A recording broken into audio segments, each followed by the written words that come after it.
Since losing that seat, what have you been up to? Now, Mr. Attorney General, this particular provision sounds unconstitutional. But why were there not consultations before moving forward with the proposals? Did they say what will happen when you guys get to St. Vincent? Because there are pressing socio-economic issues that I would want to address with you. In the hyper-information age of social media, the Bubb Report knows there is more to the story. We have questions and demand answers. We strive to hold the powerful accountable and tell an unbiased, contextual story. You know what happened. We let you know why it happened. There is always more to the story. The Bubb Report, streaming every Sunday at 11 a.m. on Facebook and YouTube. So it's not a legal schooling. I know you're sensitive to people schooling you on the law, but I think I can trump you when it comes to the history of Grenada. What you're saying is that this resignation was expected? Would it be fair to say that you abdicated your responsibility by not showing up in Parliament on Friday? We are not aware of the terms of the agreement. But then how can you say the terms are not favorable? You don't know the terms. We love old talk, we love gossip, we love brango, we love all them kind of things in the Caribbean. If I cannot play music, I don't know how I'm going to live. We are borrowing money to pay debt because of corruption, waste, and mismanagement. That they have difficulty with your leadership. Why then are you contesting the presidency? You said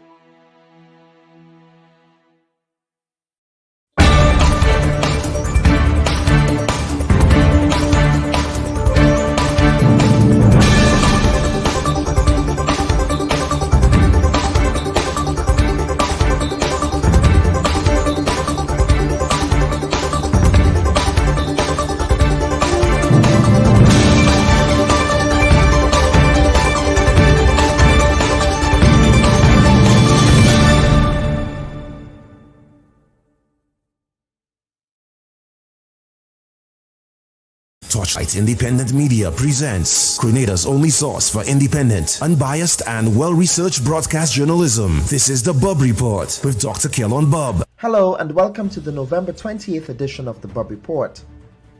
Last Friday, November 26th, the government of Grenada, through its Minister of Finance, Gregory Bowen, presented an EC 1.3 billion deficit budget to the Grenadian Parliament.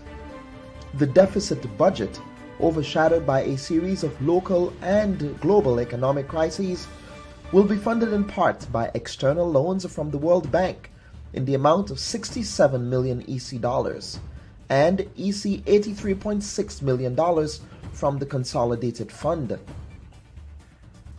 The budget also boasted that it collected US $30.6 million from the Citizenship by Investment program this year, though it wasn't clear how these funds would be used in the next fiscal year.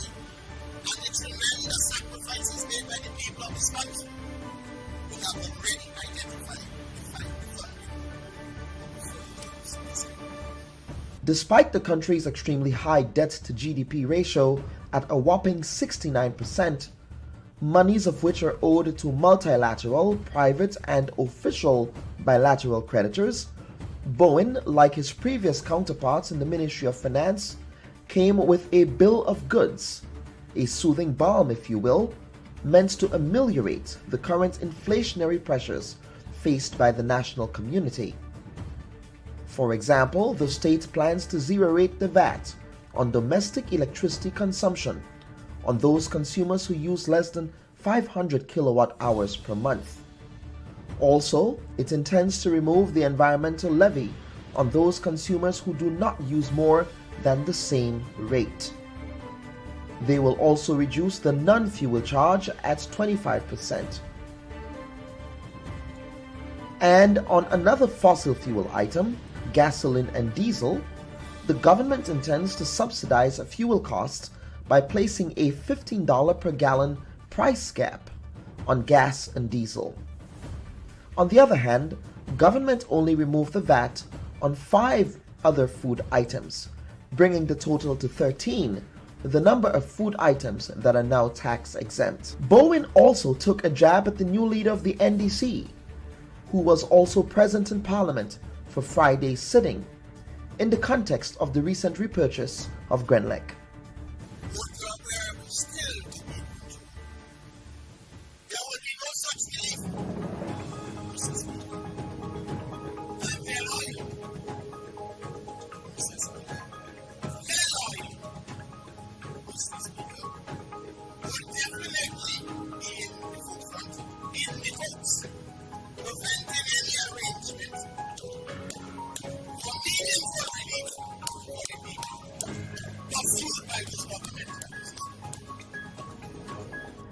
This week on The Report, we discuss the impacts and implications of the national budget in a period of sustained inflationary pressures, precipitous drops in revenues, and a country's prospect for economic recovery that remains in flux, given the relenting surge of the COVID-19 pandemic. Also on our program, we sit down with the progressive New York City politician Jumanee Williams, who was recently re-elected to serve as the city's public advocate. This will be Williams' first full term as public advocate after he was first elected to the seat in a special election in 2019 to serve the remainder of the then public advocate Letitia James's term when she became the state's Attorney General. No sooner after his re-election, Williams formally launched his gubernatorial campaign on November 16th to replace current Governor Kathy Hochul. If Williams emerges as the front-runner in what is expected to be a competitive primary with other progressive candidates, he will be the second American of Grenadian descent to hold statewide office in New York, the first being Governor David Paterson, who assumed the role after having served as lieutenant governor to Elliot Spitzer, who then resigned in the wake of a prostitution scandal in 2008. We welcome our guests, Public Advocate Jumanee Williams, Grenada's Leader of the Opposition, the Honorable Tobias Clement, economist Laurel Bain, and the Chairman of the Grenada Movement, Dr. Patrick Entwine. We thank you for joining us.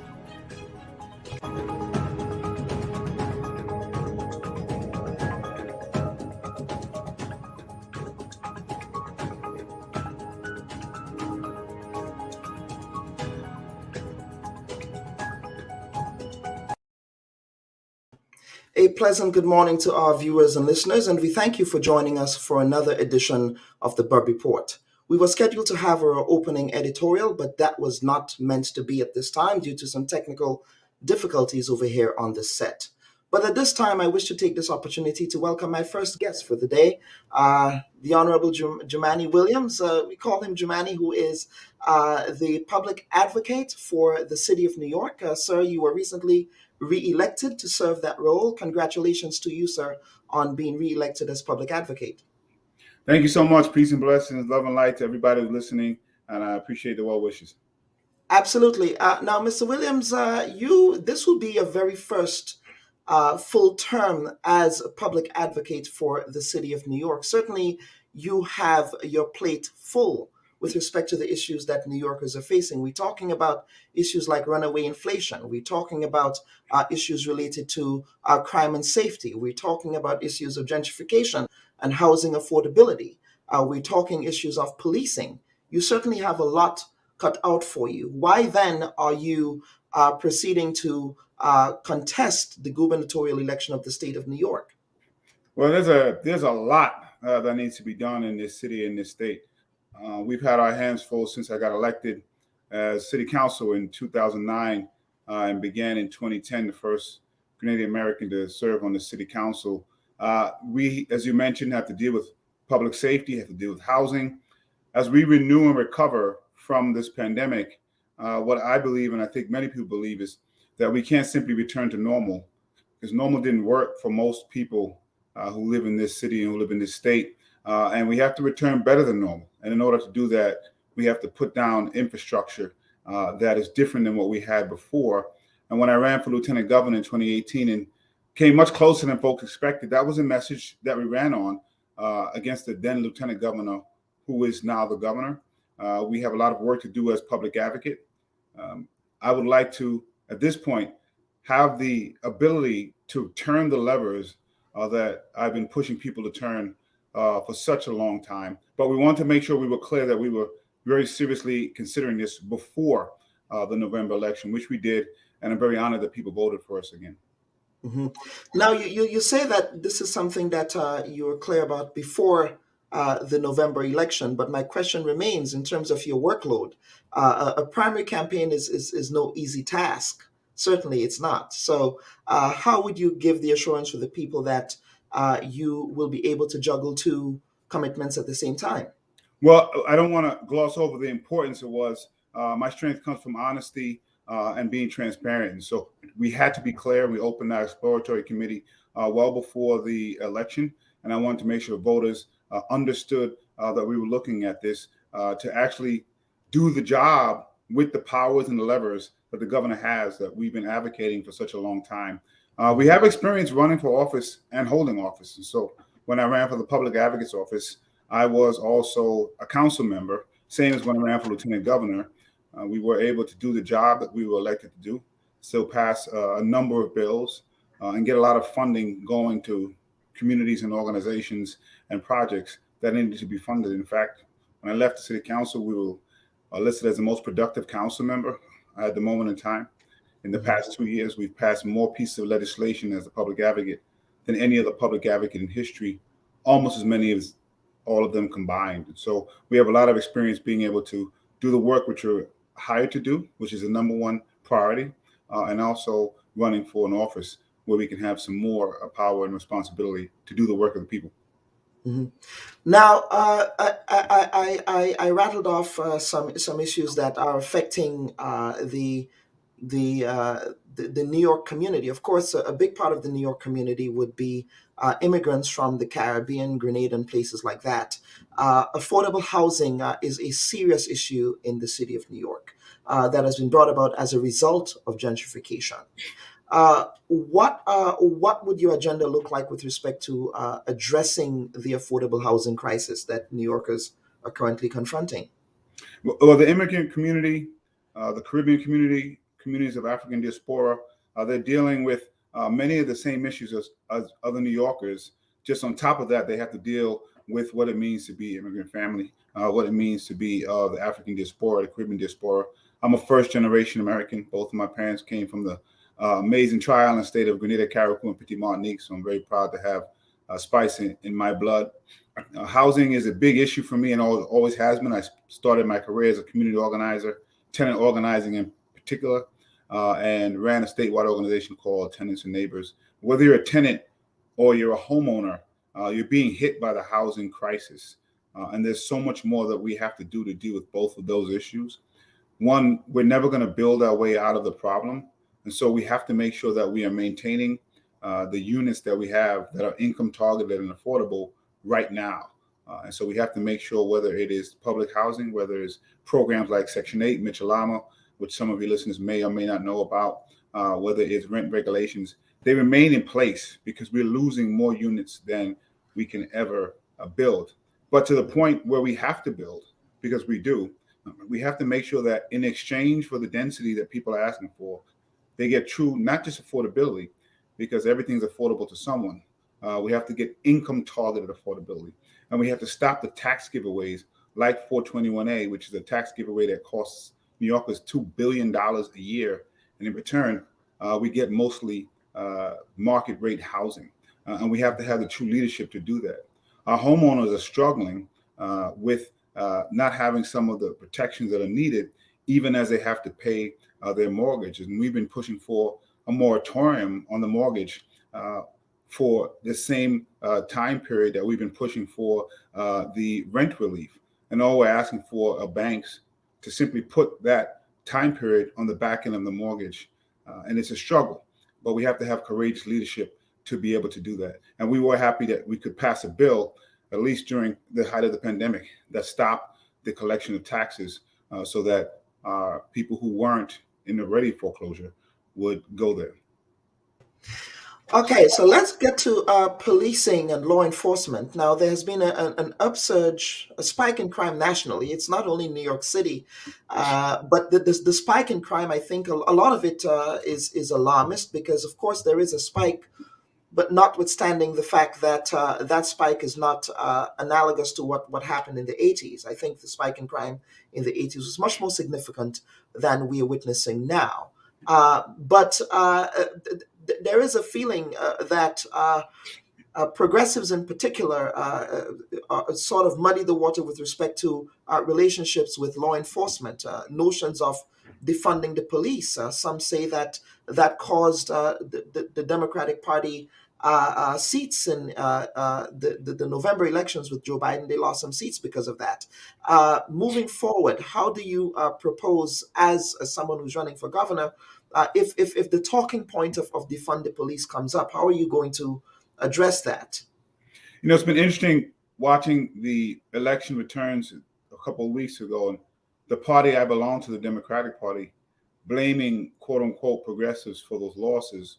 When quite honestly, I don't know how you can blame losses on policies that you never adopted or even tried to adopt. And so the party I belong to, the Democratic Party, aligned themselves with the Republicans in demonizing advocates and activists as they were pushing for policy changes.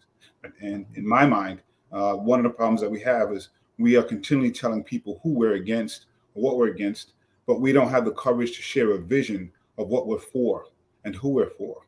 And that's what we have to do. We have to lean into our vision, because when we do that, we can attract people to vote for us. And sometimes the lexicon doesn't match, but we have to have the courage of explaining to people what the lexicon means. And so there are parts of this country where people will scream and yell about how bad Obamacare is, and they never wanted Obamacare and don't want Obamacare.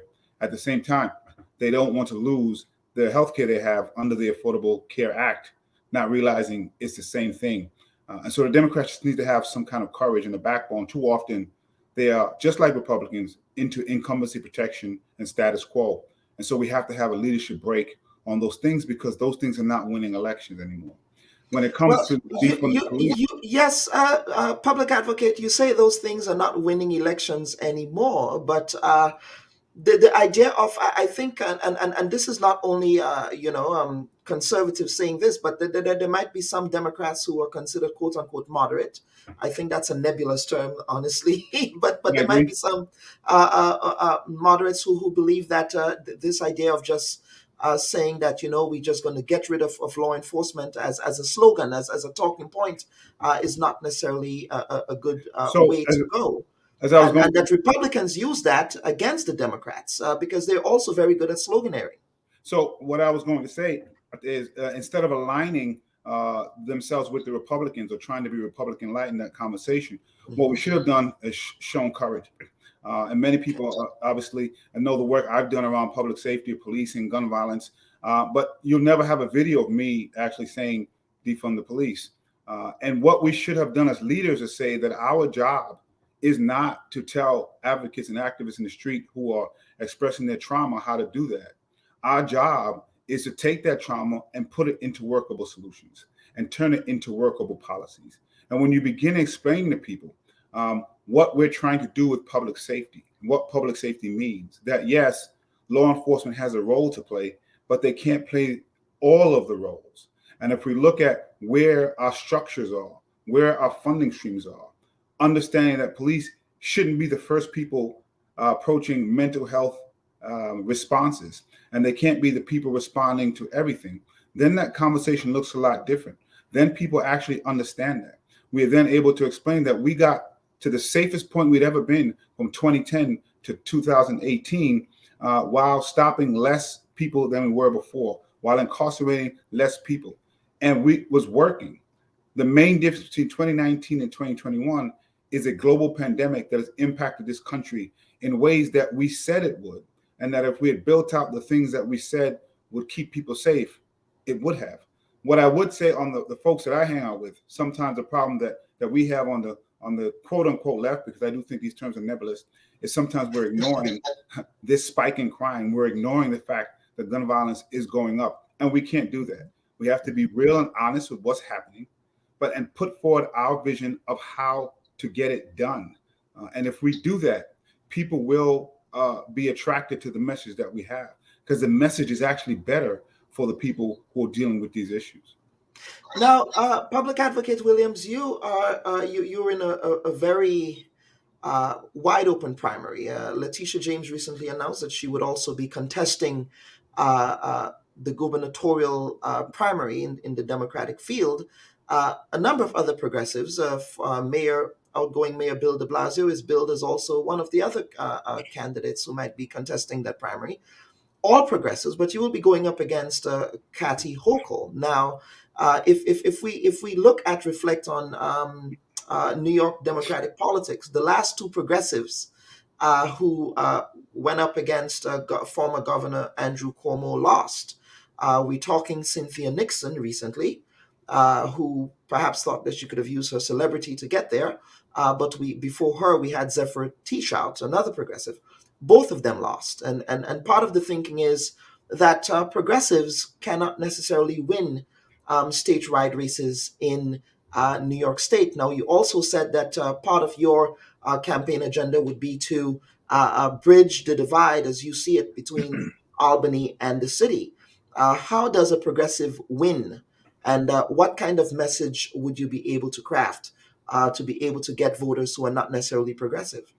Well, in just a few days, I suspect, based on what I'm hearing from Congressman Tom Suozzi on his Twitter, that it's likely we'll have another entrant in the race. But again, this term progressive, these terms are pretty nebulous. I often try to figure out what people mean. But you say that, well, I didn't mean to interrupt you, but you say that. When I think of progressive, I think of a lot of the issues that you raise. When I think of progressive, I think about your endorsement of Bernie Sanders, for example, who describes himself as a progressive. So I think it's people who tend to come down on that side of the aisle politically. But please proceed.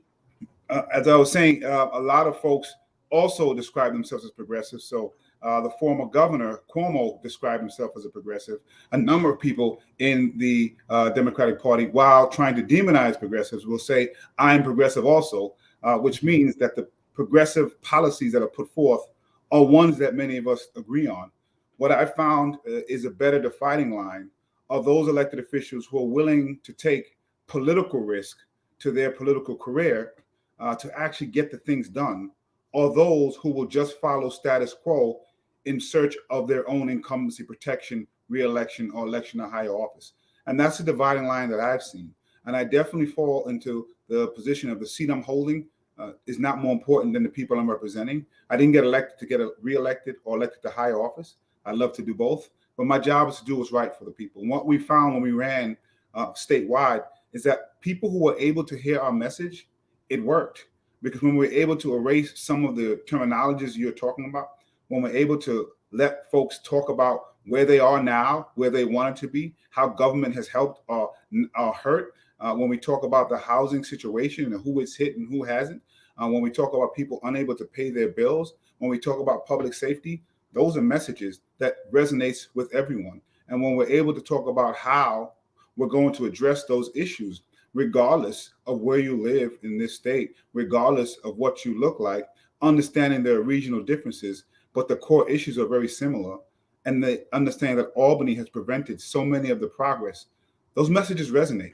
And so the party that I belong to has to be a lot more courageous and can't do the same politics as usual and expect to have different results than what we've been having in the past few elections. Well, correct. And if Virginia is a harbinger of things to come, then the Democratic Party is in serious trouble electorally, but also given what the Republicans are doing around the country, around voter suppression. The Democrats, and of course, Manchin and Sinema, they keep blocking, legislation with respect to voting rights. There is a lot that needs to be addressed. But two quick things, Councilman Williams. One has to do with your place in history. You would be the second Grenadian-American. Fun fact, George Patterson was the first. Of course, he was lieutenant governor, but after becoming governor after the resignation of Elliot Spitzer, as we said in the intro, talk to us about your immigrant identity as a Grenadian and how that factors into your politics and your identity. I would say I did see someone post that progressives can't win statewide office. Again, Yes. if you have to ask, you would see that Andrew Cuomo said he was a progressive. The Attorney General would say that she was a progressive. So I would push back on that a little bit, although I understand where it comes from. When we ran for lieutenant governor against the current governor, who was lieutenant governor then, she raised about $3 million. The governor Cuomo had $10 million. The AG had probably another $2 million. We raised $300,000 and just ran around my car letting folks know what we thought of. And we almost won. We came just over 6% loss, which is a very good message to me about what works and doesn't work. I'm very proud of my Caribbean heritage. As you mentioned, David Patterson did have a Caribbean descent, spice in his blood. I would say I have more spice in my blood. I'm just going to say that because both of my parents hail I call him George's David. Yes. We would be the first Black elected official ever who was elected as governor. The last one statewide. Was statewide. I'd also be the probably. As people may not know, I have Tourette's syndrome and ADHD, so maybe see me shook a little bit, but I'm okay. I was the first known elected official in the country with Tourette's syndrome. So we bring many of those things forward. Those identities are really important. I think identity is important to see yourself in office, but the question is who is going to push the envelope for those identities to get things done. We have a very big history of not only being in the street, using all the tools that are needed, but actually getting things done in politics. And people sometimes don't even realize the bills and the policies that we've been able to enact, although I was told I never would be able to because of the way I do this political game here. But we've been able to show that you don't have to play politics as usual and can be just, if not more, successful. I see a comment here from Zira Hamani saying America would be a much better place if more of its leaders held the values expressed by Mr. Williams here today. So an endorsement there for you. And we have another comment from Anthony Bridgman who's saying, the people that you refer to didn't run as progressive. After they won, they claimed the progressive mantle. But again, we don't want to go down that wormhole here. But Mr. Williams, finally, you did address your Tourette's syndrome. It's something that you've been very public about. In just all of your public appearances is something you talk about. Now, and you mentioned representation matters. Your representation with respect to that particular illness, how do you think that would impact people who are suffering from that particular syndrome that you carry? Well, I try to be very open about all the things that I've dealt with and deal with, because generally I feel if I'm dealing with it, I'm not the only one. And sometimes people feel that they're the only ones dealing with some issues, and understanding we all have different hurdles to come through. And what we find that just the representation of this has inspired people even who don't have Tourette's syndrome or ADHD but have other issues. But in particular, I have found the inspiration of just amazing. It's still something that's hard to grapple with. There's a young Black man in Connecticut who ran and won office because of me. And that's just, I'm humbled every time I hear it, for someone who saw me and the work I did and decided that they can do it too. Is just amazing and astonishing, and so I'm so humbled by it. You know, I'm a man of a lot of faith. I walk with the Most High. I try to do the work based on the lessons that I've learned in Sunday school and all throughout my church career and worshiping, and that's what I'm based my work on. I'm going to continue to do that and try my best to be as forthcoming as I can in the issues that I'm dealing with, because I know that most people are. And we have to kind of break down the myths of who elected officials are, who leaders are. They are simply human beings that have gone through some things and are trying to move through the space called life. And our job is to do that while making sure we're lifting up the masses of people who unfortunately are actually suffering under the systems we have. And so I have made it my work to try to challenge those systems and put in systems that based more on equity, fairness, and justice. Well, Public Advocate, certainly I wish to thank you for appearing on our program today. We do have a diaspora audience. We do have an audience of Grenadians in the New York area who watch this program. So certainly we appreciate the time that you took to join us. I know that it's busy, so I thank you. Any final words before you leave, sir? Just thank you so much for sharing this time. Peace, blessings, love, and light to everyone on the show, and of course in the diaspora. Love and light to you, and good luck on your future political endeavors. Thank you.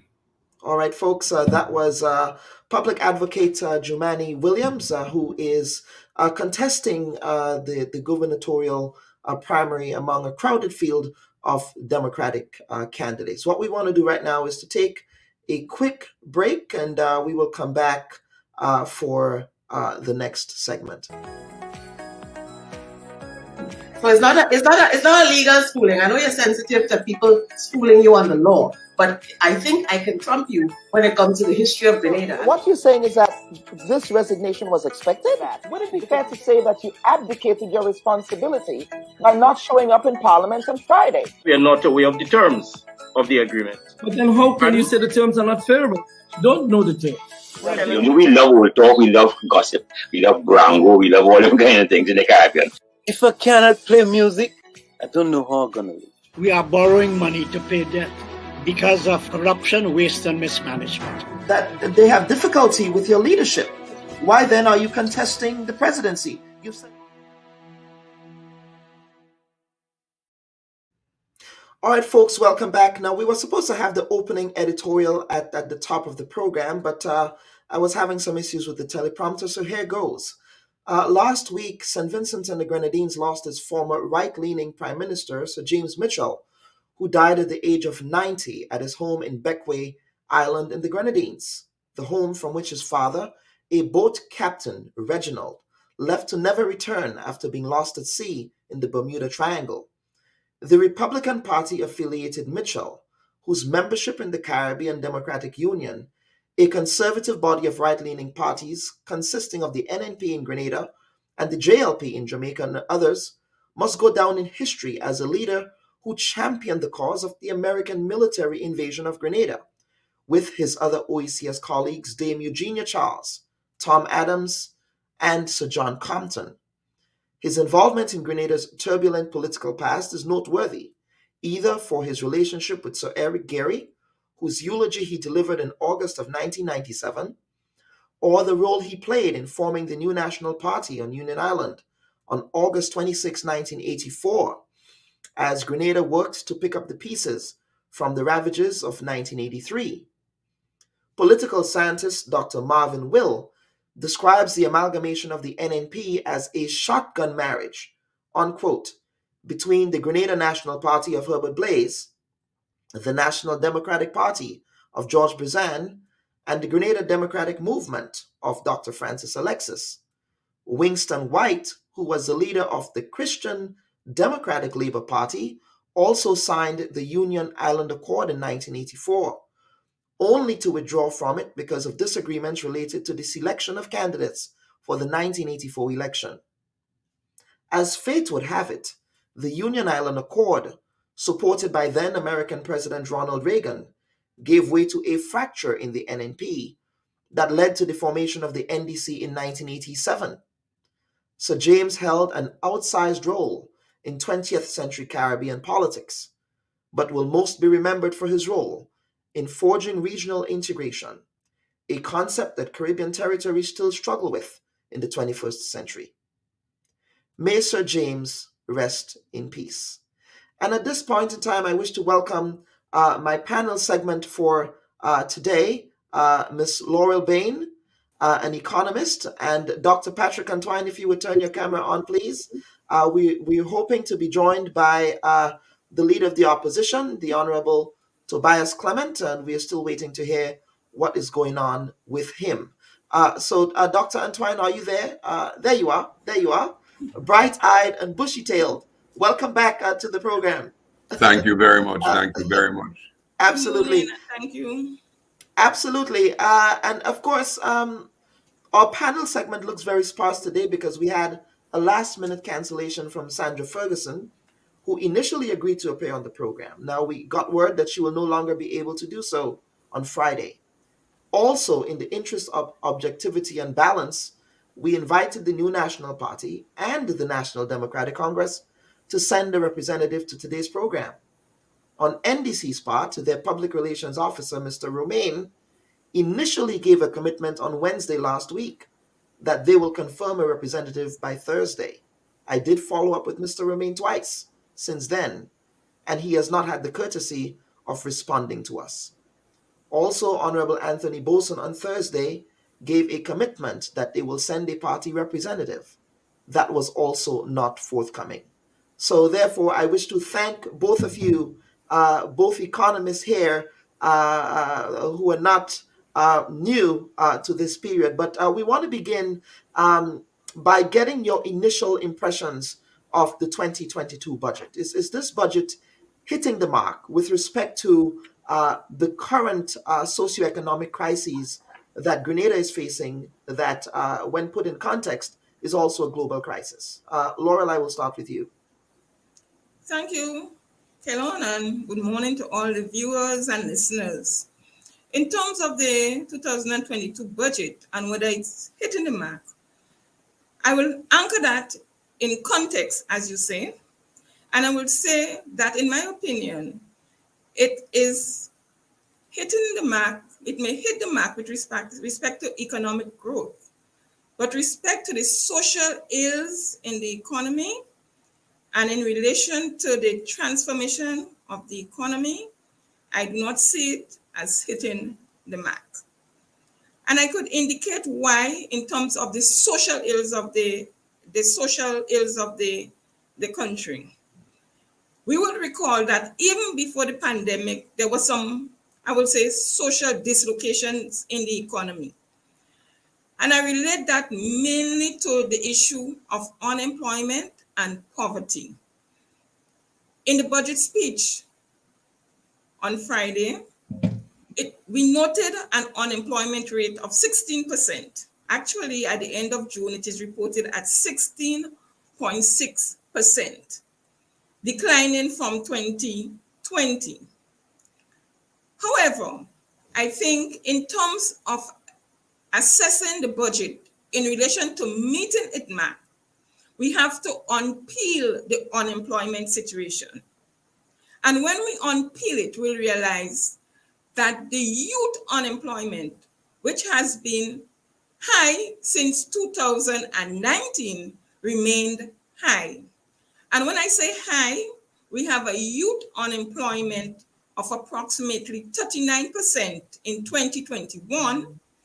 It was 39% in 2020 and 29% in 2019. Also, when we look at the unemployment and we unpeel it, we also see a high unemployment among women. And that rate is about 19% in 2021 and 21% in 2020. We also noted that the unemployment among the youth young women is also high. So in terms of assessing the budget, you have to link it with the social situation in Grenada. When we look at poverty, the budget also indicated that the poverty rate is 25%, down from 37% in 2008-9. And that data was for 2017 and 18. However, when we unpeel that data, what we notice, it shows that extreme poverty has increased. The distribution of income, that is the difference between those who have and do not have, has increased, has widened. And therefore, we have a situation of growth, but also at the same time, expansion in poverty, extreme poverty. And there are other indicators which I will not go in at this point in time. Just to mention also The pandemic would have aggravated that situation, poverty situation, because it occurred 2020, 2021. Added to this, we had an education system that was virtual. I am sure children in Grenada would have dropped out of school or have been lagging. And therefore, programs would have had to be directed towards remedial action for these students. I can refer to a report from Jamaica, which says that 24% of their students had dropped out of school in the 2021 academic year. And a UNICEF report which suggests that persons are dropping out of school, and it is widening that inequality gap between those who have and those who have not. So while the budget may contribute to economic growth, the issue of these chronic ailments in the economy, I don't see targeting these ailments, and I have not seen signs, and I say signs because you cannot transform the economy in 1 year, 2 year, 3 year, but you must see signs, and I have not seen signs of an attempt to actively transform the economy. So that's my answer to the question on whether it is hitting the mark. Dr. Entwine, welcome to the report again. Do you agree with most of the positions that Laurel just articulated? Yeah, absolutely. Fundamentally, I do agree.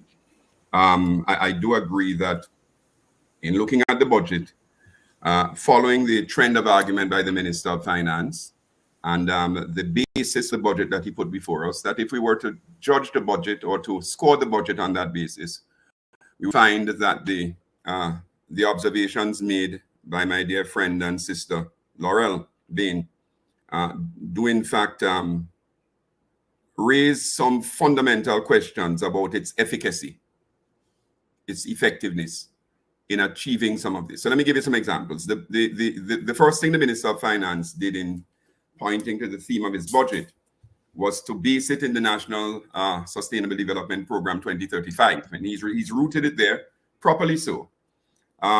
If you were to look at the National Sustainable Development Plan 2035 and you asked yourself the question, in terms of the 7 pillars, how does the budget rate? You will find yourself really coming away with unclear answers for several of the pillars. For instance, transformation, the caring society. But you will also find yourself coming away from that analysis with really some very deep, I want to say, concerns about the way in which we're positioning ourselves for coming out of this COVID period. And I want to say that Grenada is not alone in this. Grenada is, in fact, in a global context where several countries are going to be competing as we come out of this crisis. And there is an even greater urgency now for us to position ourselves than there was before. So in addition to the issues that were mentioned of poverty, and I want to link that back to the budget and what the Minister of Finance predicated as the basis, that would link to goal 1 of the Sustainable Development Goals that we have spoken about. And it also links very well to the action plan from the National Sustainable Development Program that was written for 2020-2022. And you'll hear us referring to these instruments throughout the presentation. When you talk about poverty, Sister Laura's already spoken about the outturn and poverty, but there are some major gorillas in the room, and I hope we can expose some of them today. When we talk about the Sustainable Development Program and we talk about Goal 2, Zero Hunger, which is not something that was mentioned explicitly, I want to say that we have a serious situation in our country with people who are hungry. That's Goal 2. When we talk about the National Sustainable Development Plan that was used as a basis and we talk about quality education, again, Laurel's touched on a number of those indicators, but the Economist also gives us some very good indications on where poor households rank relative to households that are better off. We also need to talk about gender equity. And, coming from this week where my daughter did a paper on how development policies impact gender, I find myself in looking at where the budget is, raising some serious questions about whether it contributes to gender equity or actually moves us further away. And I think the answer really is going to be that it moves us further away from gender equity, particularly where poor women are concerned. In terms of affordability and clean energy, you mentioned the concession on the energy side. We're going to have to dig deep on that today, because I fear to say that there are some questions that need to be answered. When you look at the you are preempting that conversation, Dr. Twine. I want to sum it up by saying that my view of the budget is simply this: it is non-transformative. It really, in a lot of instances, seems not to be well organized. I think that it sends mixed signals. I want to say that it does contribute to short-term growth, and you will see how, but we have some questions to answer there too. And yes, and on that question of short-term growth, they are projecting a growth rate of at least about 3%, which is modest given what we are experiencing, but which might be reasonable given the global conditions that we are experiencing. But the government is also billing this budget as a Santa Claus budget, if you will, by way of the tax breaks and the concessions that were implemented there. Now, do you agree with their assessment that the budget is putting its money where its mouth is regarding the current inflationary pressures and cost of living issues that Grenadians are experiencing? How do you rate that score? Laurel, I'm going to bring you in here for that question. Yeah, in terms of the budget proposal, I would say, just to mention the growth, because growth is important, you will have, given the extent of the government expenditure, it will contribute to economic growth. In terms of the measures and the inflationary period, in 2021, we entered really a high inflationary period. And we have a tax system that is heavily dependent on expenditure taxes. And therefore, with the high inflation, given the base for our taxes or some of our main taxes, government would have got increased revenue, automatically increased revenue. In a situation where we had falling incomes, because our income levels are still below what they were in 2019, and we have falling incomes and sometimes no income, it would be a pressure, particularly on the lower income groups. As we said before, extreme poverty had increased. So we have some vulnerable groups in that society. In a situation like that, some measures do provide relief. But the issue is, what is the extent of the relief in an inflationary period in a system that is heavily dependent on the expenditure-related taxes? In this regard, I would have looked at the basket of goods or the goods that are basic necessities. And I anchor this in the fact that our poverty assessment has shown that women-dominated households are most are in the poverty group. They tend to have higher families or larger families. And therefore, I might have broadened the scope in terms of the targeted commodities for which the VAT or any relief would have been given. I didn't hear some basic necessities, maybe medicine, whether they were zero rated before,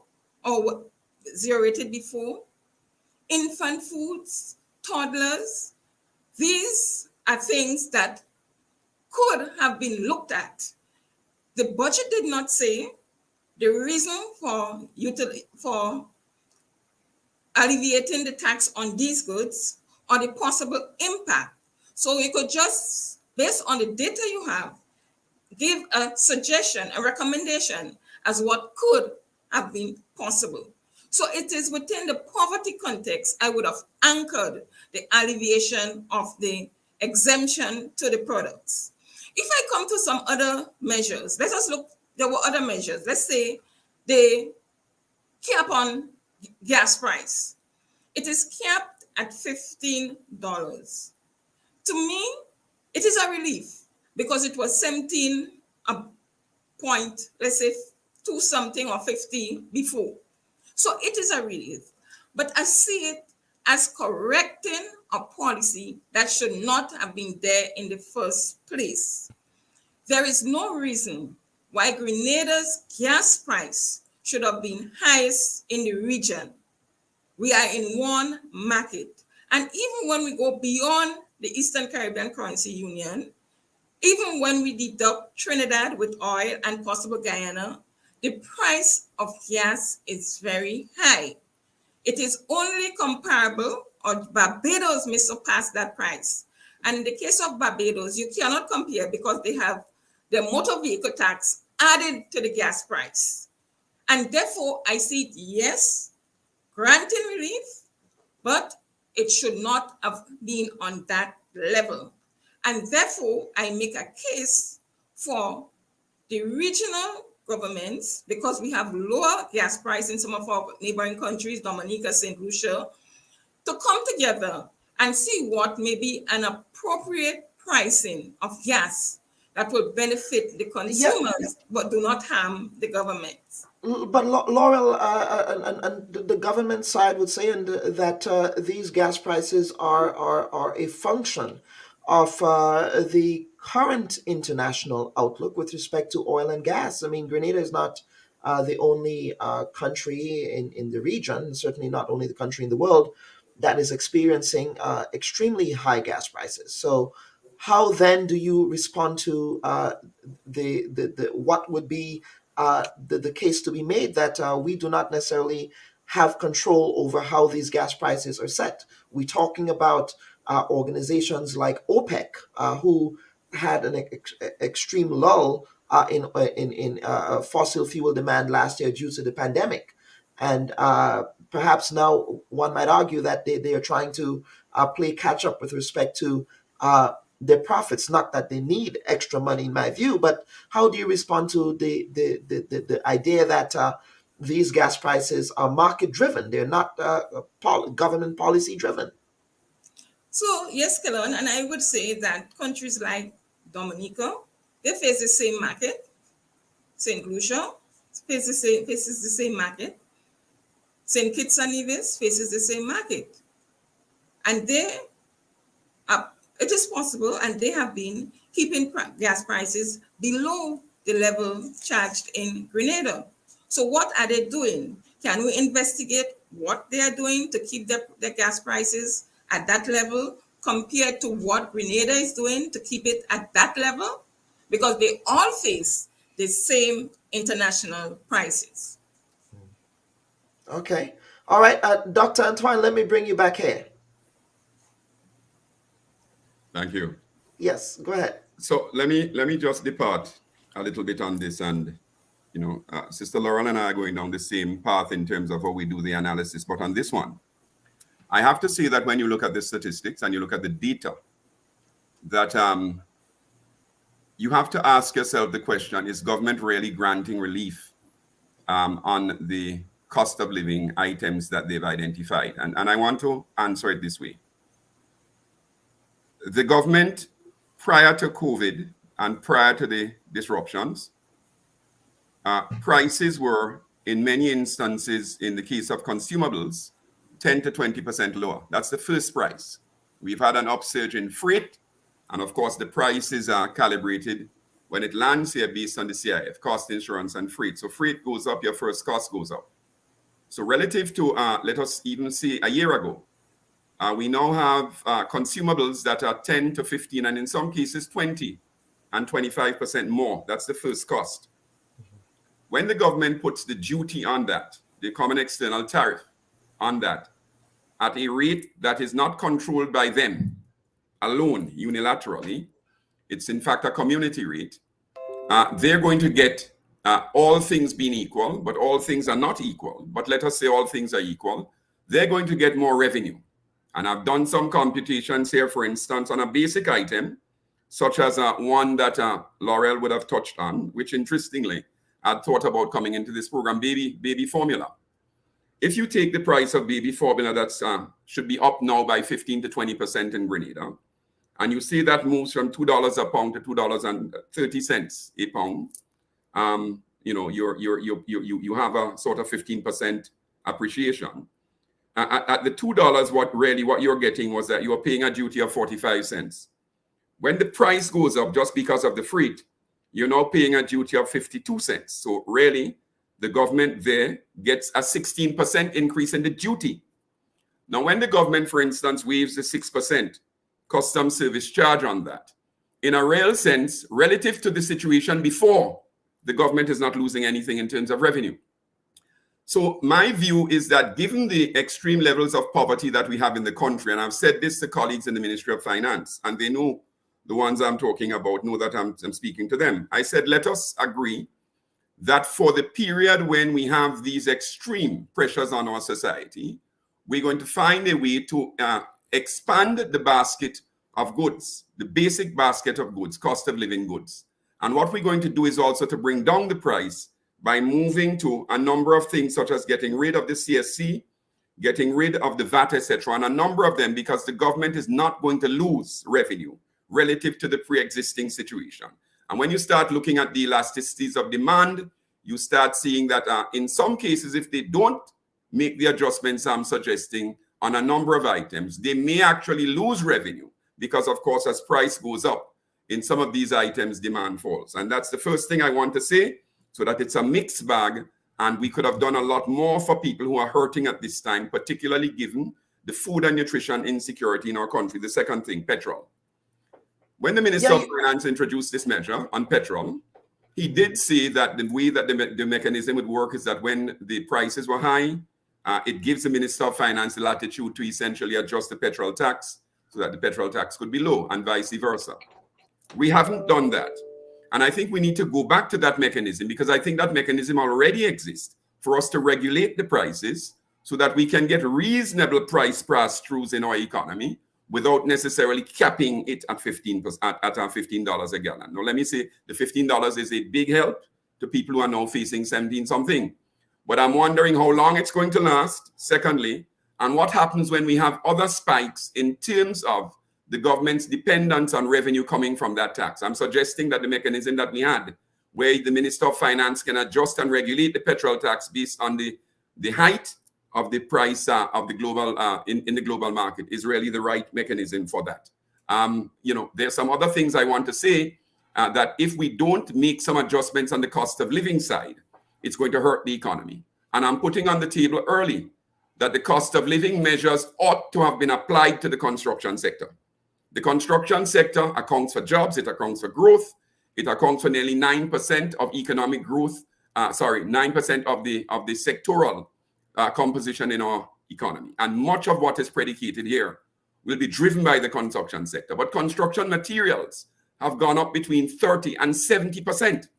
I was speaking only last week to a manufacturer in Grenada who tells me that their materials have gone up by 65%. And so if we don't find a way to do what I'm suggesting here, if the government simply sits back and allows these first prices to go up, which is they can't do anything about, but allows the same duty and then the consumption tax and the VAT to compound on top of this, it's going to hurt the economy and we're not going to get the performance that we want. So I'm suggesting that we need to relook at this, and that's really the recommendation. Take another look at this, because there's lots of room in there for us to make some changes that are not going to hurt the economy. And finally, the government talks about a budget that is counter-cyclical. And that's excellent. A counter-cyclical just means that when the economy is contracting, you want to do things that will expand the economy. So I think what the government has tried to do on the consumer side is good. They've tried to do it. I don't think that they've achieved it. But what they're trying to do there is good. But what they've not done on the construction side is not counter-cyclical.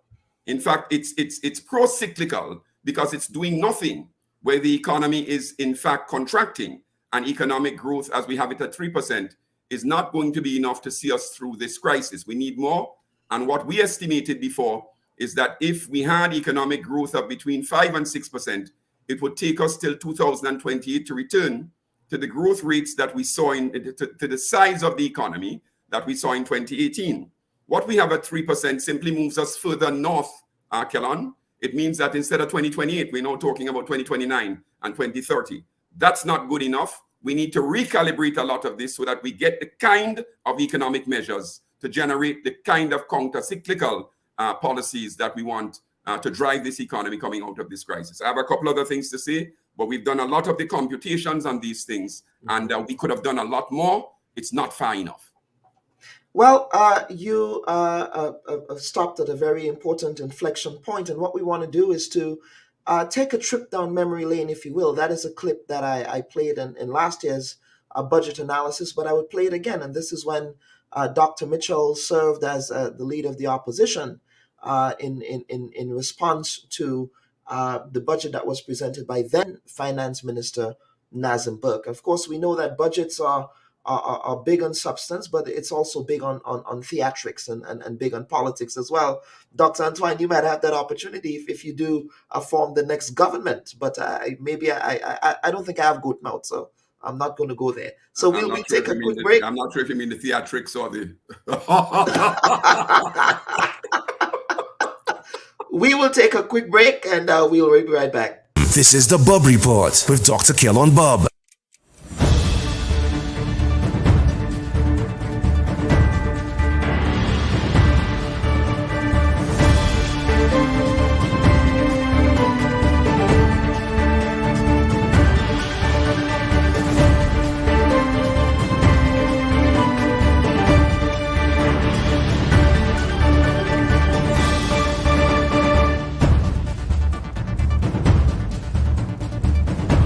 Speaker, contrary to what is being preached, this government has quickly become vengeful, resentful, dismissive, even treating the parliamentary opposition with scorn.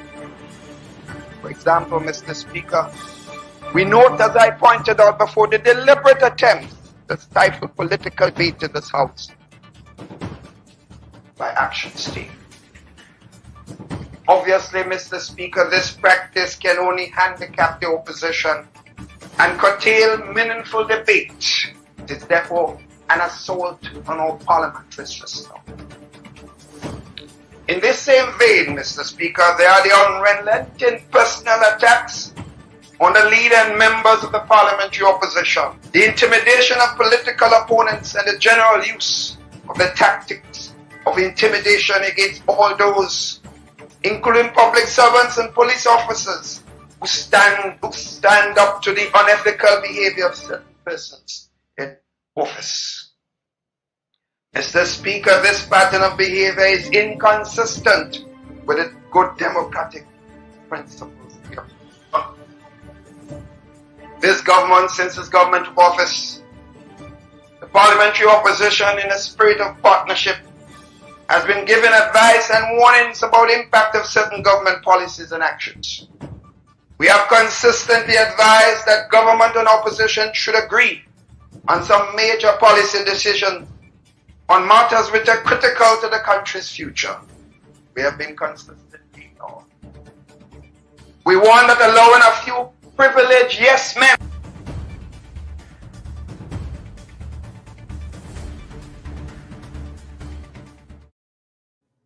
And welcome back, folks. That was then Leader of the Opposition, Dr. the Right Honorable Keith Mitchell, responding to the 2012 budget presentation by then Finance Minister, the Honorable Nazim Burke. Of course, we have been joined by the Honorable Tobias Clement. Honorable Clement, we will be getting to you shortly, but welcome to the report. I know that you're not going to preview what your rebuttal would look like, and I know you're busy preparing for your rebuttal. So thank you for staying with us, but do stand by. And I want to get back to the panel now, Dr. Antoine and Ms. Bain, with respect to the tensions that may arise between cutting VAT on consumer prices and the need to collect revenue. There still is a need to collect revenue in the state. Is that a prudent economic management approach, would you say?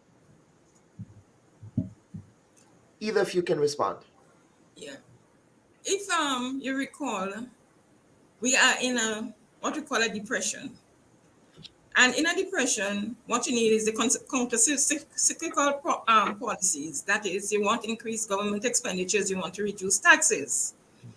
And in such a situation, the reduction in VAT on items, I think it is welcome in that situation.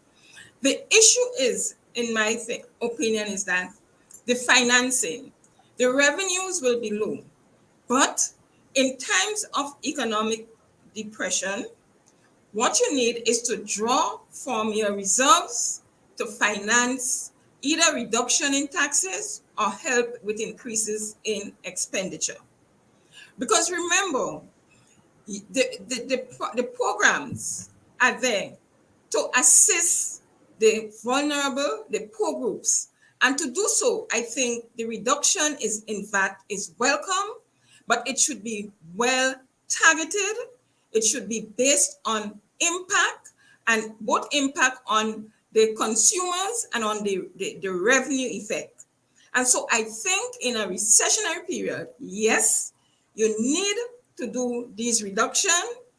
You should, in good times, accumulate reserves, and you use it during the times of recession. The minister in his presentation indicated that the budget will be financed by some funds from the consolidated reserves. Yes, this is good. The only thing is we do not know how much of these reserves are available and how it was accumulated annually. But if there are reserves, it is the best approach or one of the cheap means of financing reduction in taxes during a recessionary period. Dr. Antoine? To this, having looked at the data, and I did a lot of work when we were introducing the VAT when Honorable Nazim Burke was Minister of Finance, a lot of analytical work, and I've looked at that work and I've sort of forecasted forward to where we are now in terms of using a lot of those estimates then. And fundamentally, the structure of the economy hasn't changed, except we see some inflows on the financial side, but the import structure remains the same, and the consumption structure, unfortunately, has gone further in the direction of supporting imports. This is the answer. There's absolutely nothing for the government to lose by cutting the VAT at this time, given what I said and what's happening with our global supply chains. If the government cuts the VAT now, what it's going to do is to contribute to more disposable income in the hands of the population that's under tremendous pressure. And let us remember that we actually did some work 6 months ago at the invitation of, I think it was a couple of the unions, where we actually measured quantitatively what that will mean for the economy. And what we found is that when there is a $1 increase in disposable income, it actually leads to a 2.7 times that effect. So $2.70 impact on the economy. So it's good for the economy. So if we cut the VAT, what we're going to do for the items that are what we call inelastic, where when the price goes up, you're going to have these very drastic impacts in terms of consumption volumes and revenues. What's going to do is that it's going to mitigate that, which is good for the government because it's good for economic activity and it's good for revenue collections at the end. And for every $1 that the government allows in disposable income, we know that they actually collect back 31 cents. So it's good on all sides, and therefore there is unambiguously support at this time. Given what I've said on global supply chains and the landed cost of items in Grenada for them to cut the VAT, I want to say the following. There are a number of critical domestic items that we produce. Poultry, for instance, including the frozen poultry, because we have some interesting things in Grenada. Fresh poultry pays no VAT, but once it's frozen, my understanding, having done something recent, is that it's VATable. What we want to do is to remove the VAT on all of those types of things as a stimulus to the economy. And finally, I think if we do that, what we're likely to see is an impact on poverty and an impact on people being able to afford basic food, basic items. And also it will stimulate construction and economic activity in the distribution and retail sector. I'm all in support of that at this time for a limited time, then we can reevaluate it again. Laura, do you agree with that proposal? Yes, I agree. And I think the tax system should be flexible enough so that when we have a recessionary period, as we do now, we should be able to reduce VAT on some goods and at some point in time adjust again depending on the state of the economy. Absolutely. Because our budget is a fiscal policy tool. A fiscal policy tool is to manage the economy. And to manage the economy is to look during periods of recession and say, this is what I will do. And during period of booms, when things are good, this is what I will do. In a period of recession, yes, it is time to look at your tax structure and see what items you could pull into the net in terms of tax exemption or reduction. One area I want to comment in terms of Dr. Antoine, in terms of the impact on disposable income, yes, disposable income will increase. However, particularly on the tax cut, sometimes you're not certain. If it's inelastic good, it's okay. But sometimes you're not certain how the consumer will behave in periods of high uncertainty, because we are in an inflationary period and consumers would have been what I would describe as juggling the consumption among items because incomes are not increasing, they are falling. So you're not 100% sure how they will respond to the increase in disposable income, but they do have an impact on the economy. And therefore, in the recessionary period, the reduction in the taxes must or should be accompanied by increases in government expenditure because it has a more direct impact on the economy. And this should be focused mainly on your capital program. Yeah. If I could just yes, respond quickly, Dr. Antoine, and then we want to get to some viewer comments. Go ahead. Yeah. Let me just say look, this is the situation. We have consumer prices going up by 10, 15, 20%, and in the case of construction, by 50, 60, 70%. If we don't cut the VAT, which of course it's the last tax, so it builds up on everything else. No matter how we look at it, there's going to be an unambiguous increase, which will include the VAT. The question becomes, if we take the VAT off, yes, what is going to be the behavior of the consumer? Well, he's likely to behave in the same way that he would have if there was no price increase to begin with, which means that he will consume, as it were, the same amount of goods that he had planned to. If we don't do it, what we do know is that he's going to consume less. Whether it is 5% less, whether it's 10% less, he's going to consume less. Now, what we don't want, because of economic activity, we don't want him to consume less. So that I take the point generally, but in relation to the specific lines that we're talking about, food, construction, services, where people are really stressed, what we want to do is to make sure that they don't dial back their consumption patterns. And certainly when we look at the bulk of the population, we know that they're certainly not going to save it because they're dissaving right now. So I think we're not far off, but I think certainly now the issue is how do we sustain economic activity? And I'm suggesting that the way to do it unambiguously on a number of goods, and Laurel and I will agree on this one, is to really take the VAT down, take it off. How about some VAT-free days, for instance, Kellan, where you can have VAT-free shopping in Grenada, right? Particularly for domestically produced goods, but also for some add-ons that you think are going to be important to economic activity. Suggestion. Thank you. Okay. Laurel? Yes, but what I wanted, this might bring us to a different section, but Dr. Antoine is emphasizing the domestically produced goods. And there I see, in terms of the budget meeting the target, a focus on strengthening, improving the capacity for domestic production. Because if we do not have domestic production, ultimately, any increases in income would lead to increases in imports and hence our foreign exchange. And here is where I said, in terms of the budget and its transformative nature, we want to increase domestic production, sustainable domestic production. But this might take us to another section of the discussion. Yes, again, both of you economists here are preempting my research, which is a good thing, but I am really enjoying this conversation. But what we want to do is to segue into some viewer and listener comments, which are coming in hard and fast. And viewers and listeners, please have your questions come in, and I would get you to respond. If you choose not to respond, that's also okay. Gemma Bain Thomas saying, but when the VAT was introduced, wasn't it said that you do not implement it in a recession? So why not remove it now? Dr. Entwine.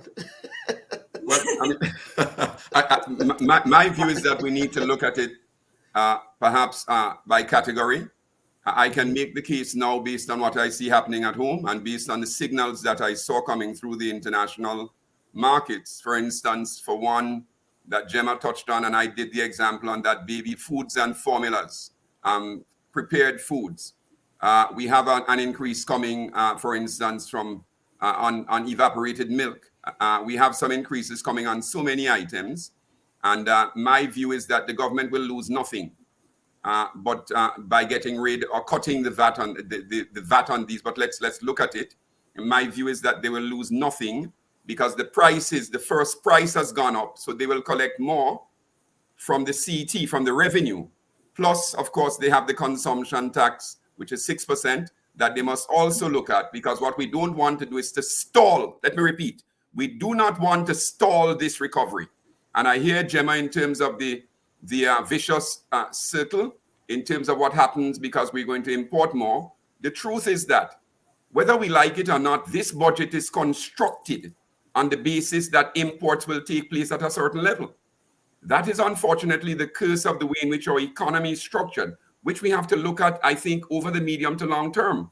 But if our imports fall, our revenues are going to fall. I think what we want to do, and I think Laurel would have pointed to this, we want to raise income so we can raise overall production and consumption.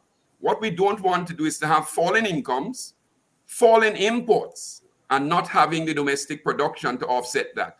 But we want to keep imports up, because if imports fall and revenue falls, our economy is going to be in trouble in terms of that balance that you heard about and the debt and the external resources that we need to earn to pay for the debt and to pay for the capex and to pay for this economy. We must sustain imports, and we must find a way to do that without hurting the economy or stalling the recovery. All right, and we have another comment here. Laura, quickly, yes.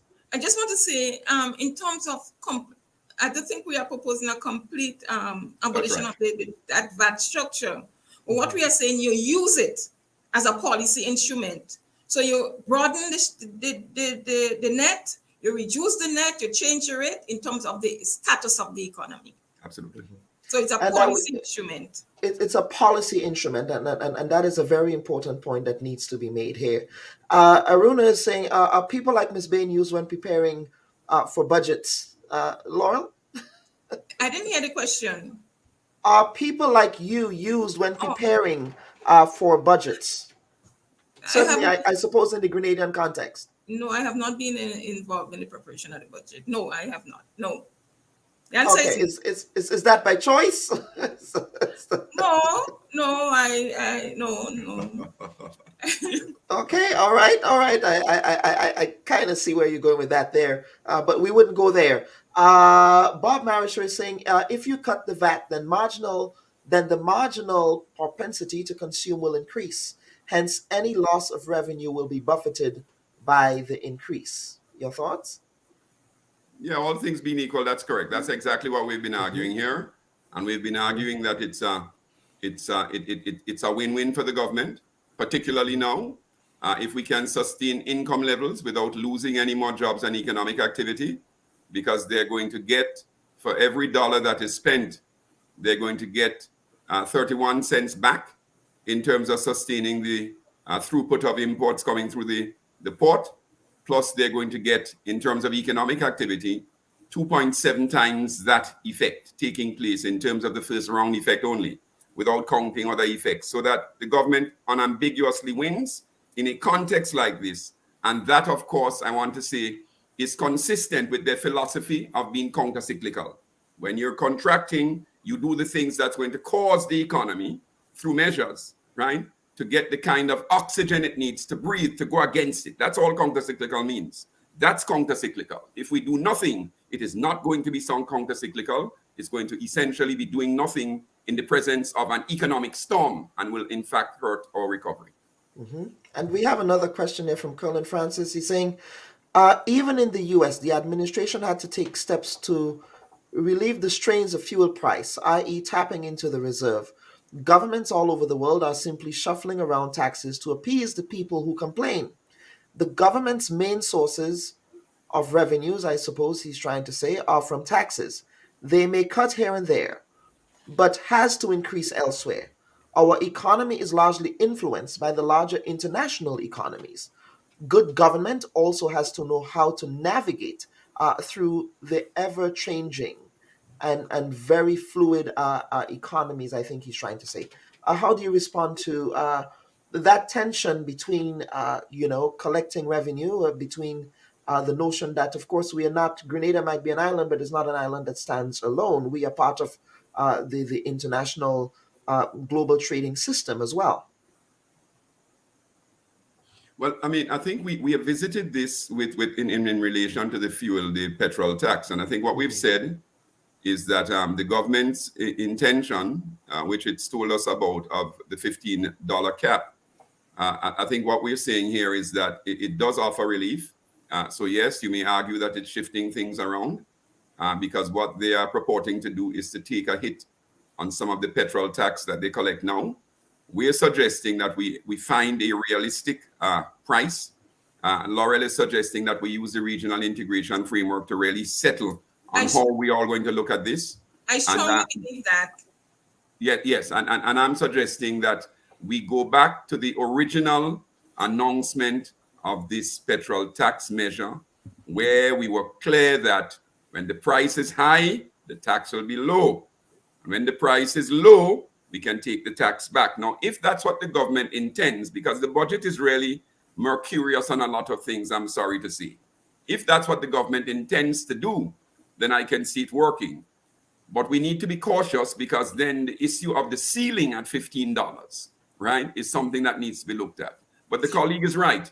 We have to stop shifting the taxes around and find genuine ways of stimulating the economy, of trying to give people more money, more opportunities in their hands, of trying to give incentives for business and investment, right, rather than essentially doing the only thing that the government has the sole authority to do, which is to tax more and spend. And if that's what he's saying, I completely agree with him. And Kalon, if I could just come in here, recall in the 2008 to 2000 and around 10, I don't know, over that, gas prices were very high. Oil price, sorry, was very high. Yes. Over $100 per barrel. And I could recall the regional governments came together to assess the situation and determine what was the most appropriate approach in terms of gas prices. And this could be done. You get expertise, you look, and you have a regional approach because it's supposed to be one financial space, one economic space, and a commodity should not deviate so much from each other among the islands. Absolutely. And you make a very good point there about this being a regional space. We hear about mechanisms such as the common external tariff. Yes, again, I'm way out of my league here. But do you believe that the region has been stepping up to the plate with respect to mounting a common fiscal response to some of these issues that you're talking about? Let me just jump in here and say that the answer is no. The answer is that the issue of fiscal harmonization at a regional level has really fallen off the priority agenda because as countries have fallen into difficulties, they've essentially returned to unilateral policies. It's every man for himself. I think this is an agenda that we still need to work on. There is, in the case of the OECS, the actions that we've taken in terms of monetary integration, where we have targets and benchmarks which cause us to act in a way that is essentially harmonious and consistent with each other. But at the level of the domestic economies themselves, our governments are left with the lever of being able to leverage domestic fiscal policies in a direction that is consistent with their own objectives. And many times their own objectives deviate from the objectives that's good for the sub-region and the region as a whole. Many times the objectives really take on a distinctive, right, national flavor, which of course from time to time may be transformative or non-transformative. Some room is necessary, but we've certainly not done enough where fiscal harmonization is concerned regionally. Laura? Yes, I agree. There's much more to be done in terms of fiscal harmonization. At one time it was active, but it slowed a bit. But Kelon, the issue of harmonization and coordination and cooperation goes beyond the fiscal. And I think in this pandemic time, we had the opportunity to have this closer dialogue on policies, particularly issues relating to travel, even just travel, tourism. And we have, we have land. So fiscal is one area. I totally agree that we should have fiscal harmonization discussion, and it should be extended to other areas. And this might alleviate some of the issues relating to the national agendas. And also, not only that, we could come together to share the production of some goods and services, which will actually reduce, we haven't done the exact costing, reduce the overhead cost of government. So in other words, you reduce the burden of the government on the population, because we are small and the government has to do a number of things similar to a large economy. So the unit cost is high. And the only how you could reduce that burden of government is for us to come together and produce some goods and services together. And there is the platform for doing it. There is the scope for doing it, but it seems that the will is not there. The will is not there. Why do you think the will isn't there? Let me just say that I think this thing called the will. Let me say that I think we want the same thing, but I think we've looked in the wrong places. Mm-hmm. The private sector is the grouping. The private sector is a cluster that has to be given the opportunity to really step to the plate. The will, I think, is certainly there in terms of the oratory, the rhetoric, and the policy statements. I think what's lacking is political action. So I agree on the will.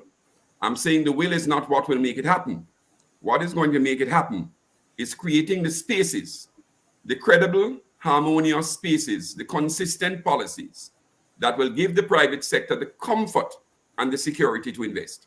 We need to look to the private sector. We need to dynamize the private sector if we are to get these economies moving. Unfortunately, we are inconsistent at times with the signals that we give to the private sector. The private sector is the engine of growth and employment. We say that, but many times I think we take on a greater, too large a statist approach in looking at what we do. So I certainly agree that that we really need to get production across the single market, in the case of CARICOM across the OECS Economic Union going. But what is going to make that happen is when we make the private sector believers about the policies that we put in place. Too often we play games with the private sector. Now, we will take one final break and we would come back, two more issues that we need to address, and then I will quickly get to the leader of the opposition, who is on standby here. I don't want to keep him waiting because I know he's preparing for the rebuttal to tomorrow's budget. So please stand by, folks. We will be right back. So it's not a legal schooling. I know you're sensitive to people schooling you on the law, but I think I can trump you when it comes to the history of Grenada. What you're saying is that this resignation was expected? Would it be fair to say that you abdicated your responsibility by not showing up in Parliament on Friday? We are not aware of the terms of the agreement. But then how can you say the terms are not fair? You don't know the terms. We love old talk, we love gossip, we love brango, we love all them kind of things in the Caribbean. If I cannot play music, I don't know how I'm going to live. We are borrowing money to pay debt because of corruption, waste, and mismanagement. That they have difficulty with your leadership. Why then are you contesting the presidency? This is the Bubb Report with Dr. Kelon Bubb. And deliver what I have to deliver to the people of Grenada, Carriacou, and Petit Martinique. And I believe, Mr. Speaker, in order to get me out, before my time is up, you will have to nuke this place. Mr. Speaker, I am going to do something here today. And to be clear, I don't like drama here. But, I mean, when the drama comes, I don't start war, Mr. Speaker. We never stop war. But when war comes, we'll finish it.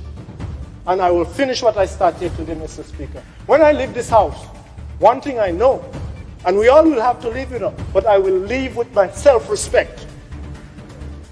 And the whole of Grenada, Carriacou, and Petit Martinique is watching.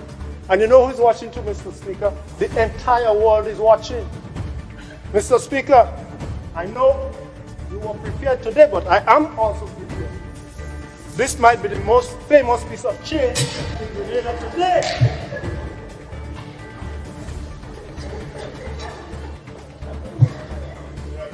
And to put me out of this house, Mr. Speaker, let the whole world see that even in chains, I will deliver what I have to deliver today. And I don't have the keys, Mr. Speaker. You will have to send for the keys. So if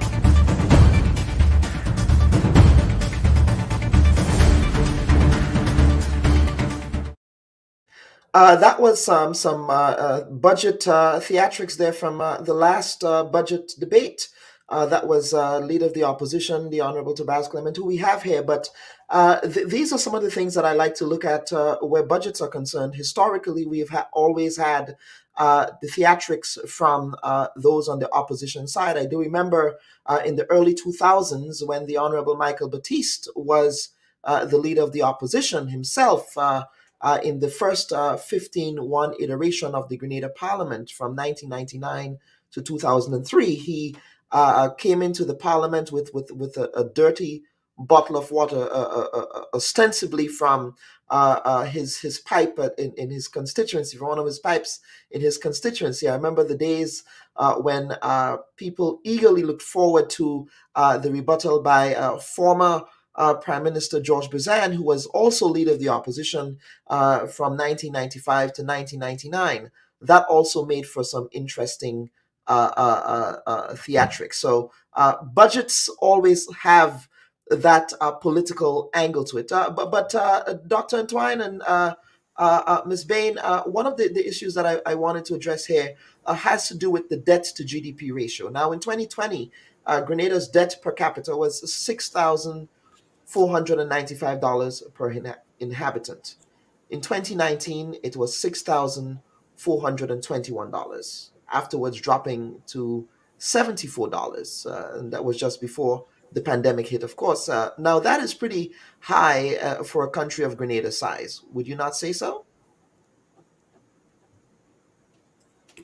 Anyone wants to chime in there? Laurel? Let me let Laurel run. Laurel, you go ahead and I'll follow up. I have a couple other things to add on topic. Go ahead, please. Yes. In terms of the debt, I have been analyzing in terms of the data in terms of GDP, right? And based on the budget speech, the debt to GDP ratio is 70% of GDP. And that is central government debt. I must make it clear. Central government debt. Now, I would say in this period of recession, we expect some increases in the debt to GDP ratio because our GDP is falling and our debt is increasing. So we expect some increase in the debt to GDP ratio. The issue is to what extent, how high would we bring the debt to GDP ratio would reach? And the issue is, what have we been doing with the debt we have been contracted? When we contract debt, whether it's concessionary or non-concessionary, we have to repay the debt. So therefore, the debt should be used to develop our capacity to repay the debt. And here is where I focus on, is the capacity of is the debt being used to develop its capacity to pay. 70% is high compared to the regional benchmark established of 60%. This has been extended to be achieved in 2035, but it is high relative to that benchmark. So at this point, I will say we have to watch our debt carefully. In the recessionary period, it is normal for the debt to increase. for the debt to GDP ratio to increase. To what extent, what cutoff do we want to see the debt to GDP ratio? And I said this, Kelon, because not only in Grenada will the debt to GDP ratio increase, it will increase other ECCU countries, it will increase globally. But we are small countries and we need to repay it at some point in time. So at what stage will you cut off? Above 70%, I would say we are approaching levels of unsustainable debt. And this is central government debt. We must take into consideration that there are other public sector liabilities, famous of which is the Petro-Carib liabilities, which is about 10% of GDP. So we are bringing our public sector debt to approximately 85% of GDP. In absolute terms, it is about $2.6 billion.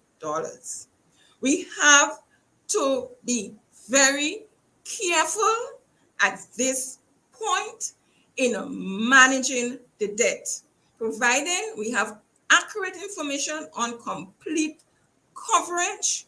We scrutinize the reason for borrowing to ensure that they are essential borrowing. We look at the areas we are putting the borrowed money to ensure that they are efficient. And we look at our capacity to repay so that we do not put undue burden on the future generation. At this point, it is approaching unsustainable level and need to be carefully managed. Yeah. Dr. Twine? Very, very quickly to say the following. I go back again to the National Sustainable Development Plan 2020-2035 and the action plan that's associated with that. There is an interesting table in that document, the Medium-Term Action Plan 2020-2022, that speaks to where the writers would have envisioned, from the government's perspective, the economy to be now in terms of debt to GDP. And the number there is 60.9% in 2021, so that in a sense, we're running way ahead in terms of the debt when we looked at this 2 years ago to, well, actually a year and a half ago to now. I think that's not a good, it's not a good metric. And therefore, starting from there, which is that if there was this sort of forecasting that would be at 60.9%, we know at sort of 70. Question becomes, when we look at what we've achieved and where we need to take the economy coming out of this crisis, because I keep looking back and looking forward, if you realize throughout the presentation, then I think we have to ask ourselves some hard questions. And I think the first thing is to note that, you know, I would have expected that the government would have tried to have done some sustainable things. So Laurel Bain and I are on the same path again. One of those things is to finance the Grenada Export Development Strategy. We have a lot of production at home, and we can have more, but we can't get that production to market for various reasons, including more recently for transport. My view is that a lot of the way in which we have targeted the support could have been a lot better, and the word is better, if we had started focusing on a number of what I would call the priorities, the prerequisites for sustained development. And I think that's sort of filters directly into what Laurel's saying. I'm putting meaning to it by saying that we need to focus on funding and driving Grenada's export development strategy. Secondly, agriculture. It's not a passant. I am myself involved in several other things regionally, and countries are moving with transformative agriculture, whether it is NFT greenhouses and looking for markets, whether it is, there are all sorts of technologies out there now that are not high cost. And I think we need to do a lot more, not just in supporting backyard gardening, but in terms of making sure that we can get the value-added components of our agri-food system going that feeds into exports, because after all, we do have a very small internal market. Thirdly, we need to deal with productivity in the public sector. And we need to have policies that are just in time. Specifically, if the government of Grenada could have found the wherewithal to pay the teachers the 4%, as they did more recently in the last 2 months, which we've argued was the right injection in the economy, Why would we have gone through all of those changes, all of those heartaches, all of those stresses with time away from work, which would have diminished productivity, when we could have taken the right decisions earlier and not have the sorts of disruptions to the economy that we've seen? I'm putting it to you that all of those things have an impact on how we deal with this issue of generating the difference between what we're able to earn, what we're able to spend, and what we will have to borrow. And the last point I want to make is that we must do what I would call no further harm. I'm not sure if you intend to come to this, but I want to raise it now. The government's policy in terms of what it's proposed with Grenlec, it's absolutely lots of acclaim. But we are paying in the economy, and ultimately if the government owns Grenlec, the government will itself have to recognize that we are giving a 25% reduction to households that can afford it. I'm making a controversial point, but I have some numbers to suggest for you, which is what we must avoid. And how does it link to debt? Because I'm afraid that if we're not cautious, the Grenlec that we saw, that I believed had a chance, for instance, of doing some of the great things that they wanted to do, that's in the CapEx, that they will not be able to afford those things in the capital expenditure program. And I want to link it right back to what I've been saying by giving an example. If your electricity bill was $800, and I have done a quick call to a couple of people who have the kind of houses that their bill is $800, they're going to be paying they're going to be getting about a $200 benefit, $200 a month. You have persons whose bill is about $300. Their benefit is going to be about $75. And then you have persons whose bills are, most public servants, around $150. They get $37.50 benefit. So what we're doing by that measure, by that simple measure that lots of people love, is that we have to recognize we are giving a transfer to the more well-off homes that is greater than the homes that are not as well off. And when we started this program, both Laurel and I spoke about inequality. When we have these types of measures, what it does is that it adds to inequality. How does it add? Well, for those who can afford but complain and will pay, they get $200 a month. But for the households that complain, and many of them can't afford it, their transfer is only $37.50. And I want to say that these are the things that we need to look at in terms of what we call economic justice. The economic justice of the thing, right, runs in the wrong direction. And I raise that because when you start looking at that against all the other social transfers, you're saying to some people who need it, but who are not included in seed. Some people who need it, but who are in single worker households, where the transfer is not large enough to cover them. You have a $150 uplift there for them, for a household, but you have a $200 transfer to a household that is far wealthier. When you start looking at this across the board, if you're not in seed and you don't get the transfer, then your benefit is zero. But you have a household that is down the road that can afford an $800 electricity bill, then gets a transfer of $200. I'm just making the point here, loud and clear, that we need to look at economic policies that reduce inequality, that are economically just, particularly in a crisis where we must do no further harm to our social harmony. And I wanted to make that point very early before we don't have a chance to make it today. It's interesting. You seem to be making a means testing argument here. The thesis seems to be means testing. In other words, it's very similar to the notion that, well, Grenada does not qualify for a certain concessionary financing because it is considered a quote unquote middle income country, right? But how do you lay claim to that fact when the country is still experiencing a number of growing pains with respect to its development status? But yes, go ahead. I can answer that easily. Yes, it is in fact calling for means testing. Yes. It is saying let us calibrate the benefit according to the level of consumption. not as a flat 25%, but in brackets. So those who are in fact in households that use a smaller amount, which is quite consistent with the size of the home and the structure of income, they should get a larger benefit percentage-wise than the households that are large and that can afford expensive electricity bills.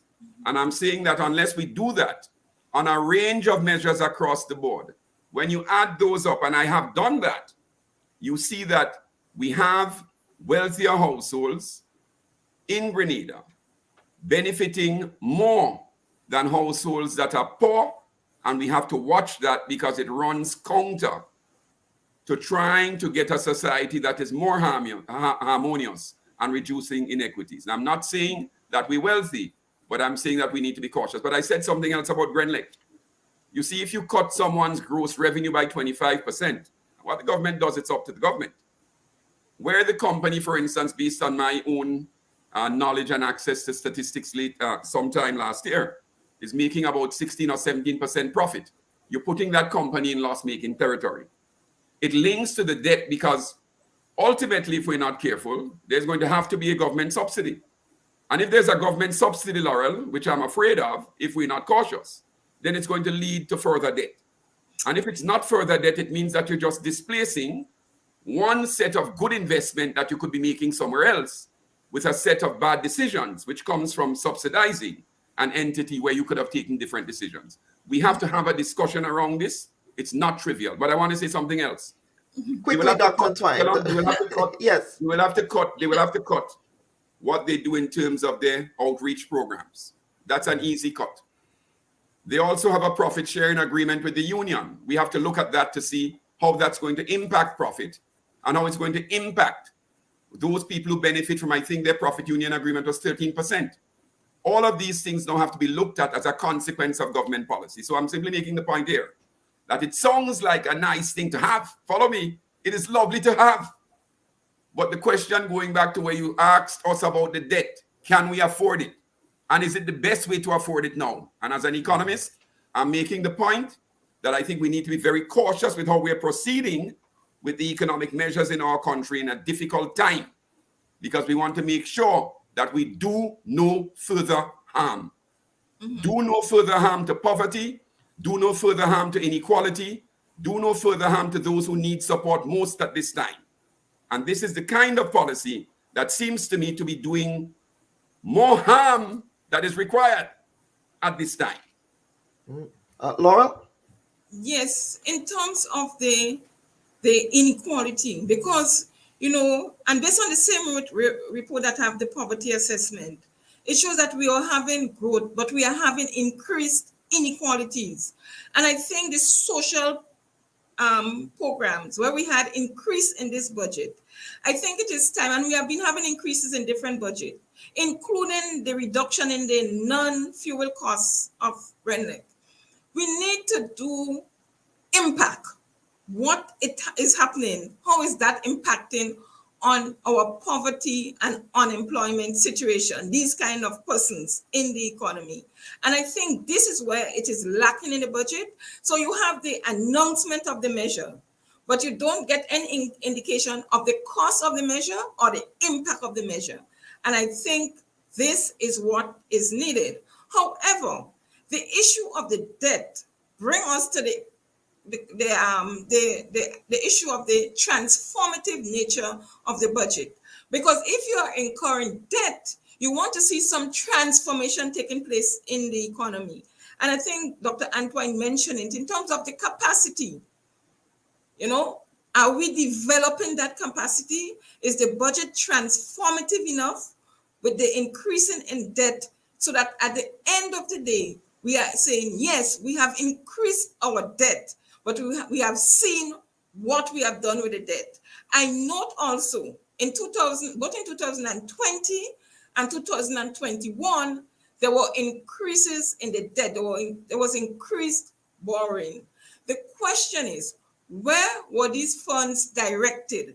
What areas?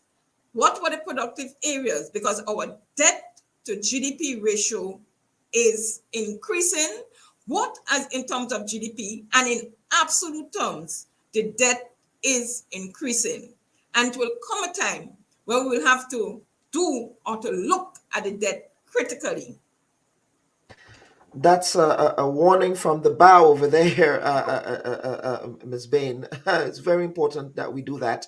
And of course, before we wrap up, again, as a student of history, both of you, ladies and gentlemen, are students of the late George Brazan. Is that accurate?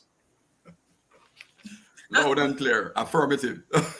I'm not a student. I'm not a student. At that time when I was going to school, we had our own Form 6 at the Anglican High School. Mm-hmm. I guess in Patrick days, they went to IFE. Yes, we went to IFE. I was both a student and I also worked as a member of staff under him. He hired me back to teach Form 6. So I've had the joy of long stewardship with him on many of these subjects, Gallant. Well, I'm sure he would be very proud of you. I don't know. I'm not too sure that he might be proud of your politics, but I'm sure he would be proud. This is in jest, of course, Dr. Antoine here. But what I want to do at this point is to give a lady and gentleman the opportunity to give some closing comments before we get to the leader of the opposition here. Dr. Antoine, I would start with you. Yeah, well, I think the country is in a difficult position. I think the government has attempted, as most other governments, to do what it deems to be best at a difficult time where it's trying to marry what is, in fact, the short-term imperatives with the need for a medium and long-term action. I don't think it struck the right balance on this budget. I think the budget needs to be looked at again in a number of dimensions. I think just in terms of the budget as a process, it's unfortunate that a lot of the data and the documents that are expected to that we expect in a process like this wasn't available for us to analyze. We see a departure between the process of the throne speech, where policies are announced, which tell us what's coming, and the budget itself. And I think that's also unfortunate. The budget has talked about the National Strategic Development Plan 2020 to 2035. I think there's a tremendous departure between what we see and the imperatives there. Here's the thing. We must do no further harm as the economy recovers. We must be very cautious that we take care of those who are less fortunate, those who are disadvantaged. I don't think we've done a sufficiently good job with that. We have to rebalance the economy in terms of economic activity and restructure. I don't think we've done a good job with that. I think we need more inclusive policies. I think we've done some with that, but I think there's a lot more required. I think we've not done enough with inequality, poverty. We've not done enough with employment.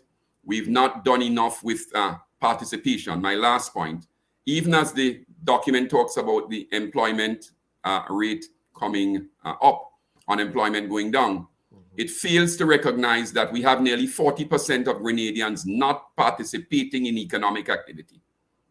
I'm leaving that with you. 40% of our population are either in non-economic activity or have essentially withdrawn from the labor force in the way that it's defined, which is that if you perform 1 hour work during the week when the survey is being done, you're counted as being employed. And I'm making the point that even for the youth, while we've seen a slight increase in the unemployment rate among youth, we've seen an increase, substantial increase in the non-participation rate of youth. And we have very dangerous signals that tell us that there's a lot left to be done. And the government now has an opportunity, having heard all of us, I think, to recalibrate some of this, because it was all done in the spirit of positivism and in the spirit of constructive criticism today. Thank you so much for having me. Absolutely. And Laurel, I would end with you. Certainly you are receiving rave reviews from the audience here. And one of the things that we will be doing in the new year is on the Bubb Report is that we will be having a series of educational programs on just how things work, essentially, Cliff Notes versions, if you will. And certainly that is something that we want you to be a part of. So Laurel, over to you. Yes, thank you, Kelon. And I will end by how I started when you asked the budget if it missed its mark. And I would say the budget will contribute to economic growth because there have been substantial increase in government expenditure. And that generally contributes to economic growth. However, over the years, we have seen economic growth, but increased inequalities. We have seen economic growth, we have seen a reduction in employment, but we have seen high youth unemployment. And as Dr. Patrick Antoine says, some are even outside the labor force. In terms of targeting the budget to addressing these social ills, I say it missed its mark. Because if we continue, like this, we will continue with high unemployment among the youth, high unemployment among women, extreme poverty persisting, and as we know, the woman-headed households which have a larger family will be those affected.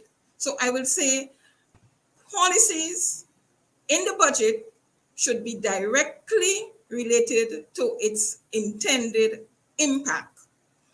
In the area of transformation, I must mention here, we didn't speak about it during this session, but our education system, the students that have dropped or are lagging in school must be taken care of if we want to develop our future human resources.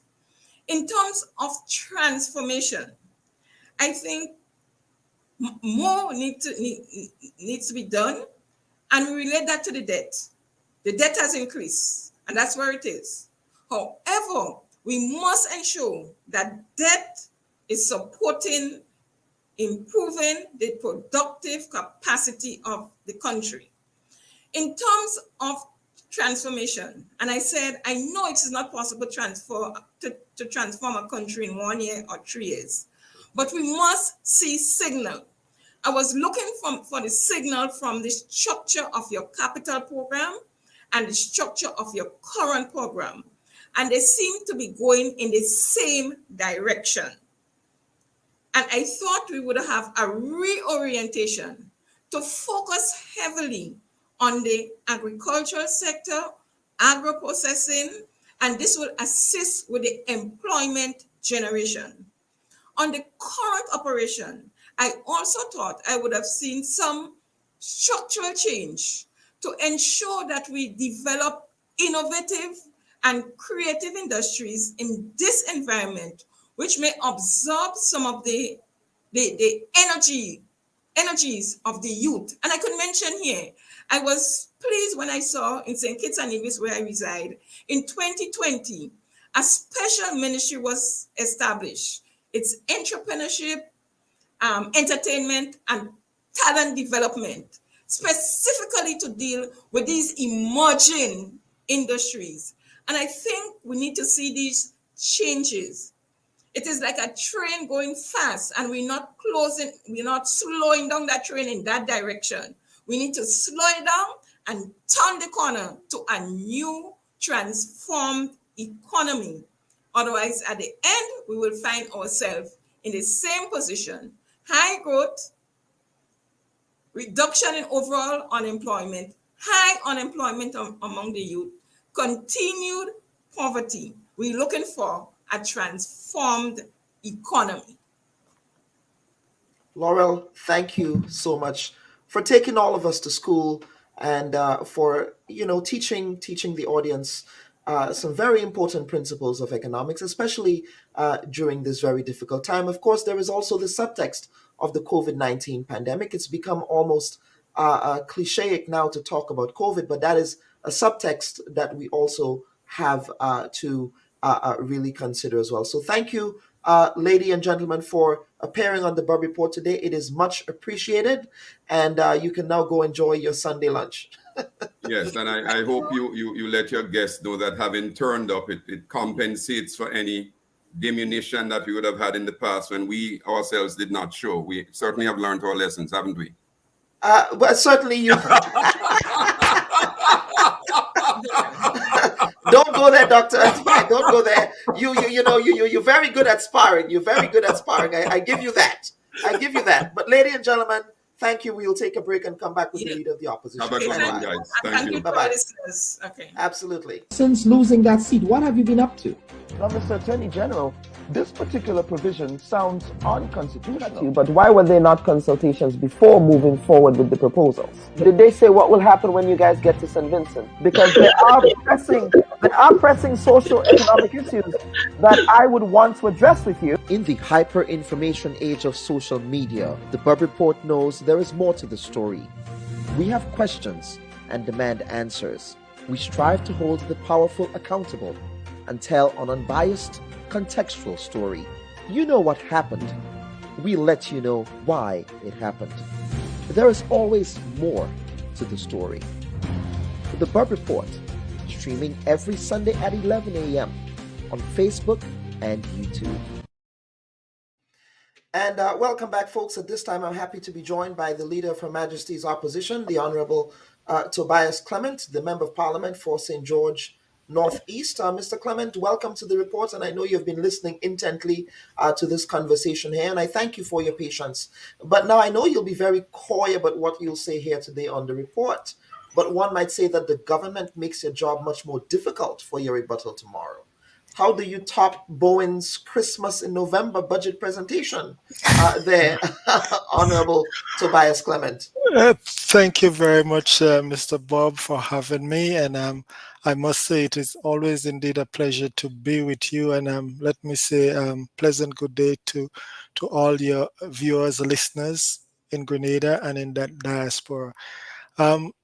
I do not think, like your premise, that it is difficult for me to have a rebuttal tomorrow, because tomorrow, God's will, I think over the past 24 hours, I have been delving into the budget document and going over the text and having some consultation. And I do believe that we will rip that thing wide open to expose it for what it really is. I will attempt to do that tomorrow, God's willing. But you say that, and I think the subtext of my question was just last year you spoke ad nauseum about difficulties with receiving the document on time. I think what I'm trying to ask is, did you receive the estimates of revenue and expenditure on time this year to allow you to have a proper rebuttal to tomorrow's presentation, sir? And yes, Kellon, in my mind, this year is so different, 100%, 180 degrees turnaround in terms of the document and in terms of how things are presented. I saw on your program a minute ago, you played a clip from last year's Parliament where I had to use the chain in Parliament. And when I used that piece of chain in Parliament is because they all protocols went out the window in terms of how the document was given and in terms of the delivery of the document. In last year, it was the first time ever that the budget was not presented on the Friday, and the Leader of Her Majesty's Opposition, as per usual, would have that 2 days windows to prepare. And that was not given last year, and they wanted me to come the next day or the day after to present a document in which the paper or the program for the budget in terms of the 600 and something pages was given a couple nights before, and so there was no time to prepare adequately for that. I mean, it was just putting opposition people at a disadvantage in terms of preparing and presenting a rebuttal that is meaningful to the Grenadian people. In that, the standing orders of the debate was very clear, that the speaker said that I will not be given the time, but when I come to deliver my rebuttal, I will be given 1 hour as everybody else, when the standing order says the Leader of Her Majesty's Opposition would have at least same time with the presenter of the budget, or 2 hours, regardless of which one is more. Moreover, the standing orders of the of the House says that in every case, without exception, there will be an extra 15 minutes given if so asked for. And I remember I asked for it last year, and the speaker said no. And you look at those behaviors, and it is true that if I did not create that atmosphere in the parliament last year, truth be told, they were going to kick me out an hour after. But because people paid attention and the world paid attention, you saw that it was not done. And I guess because of what happened last year, they revert back now. Budget is presented on the Friday. And then on the Monday, the leader of Her Majesty's opposition would have time to rebut, as the standing orders said. But this was not shown last year. I think what was shown last year was what you played with your former clip that you played when Dr. Mitchell was leader of opposition in 2012.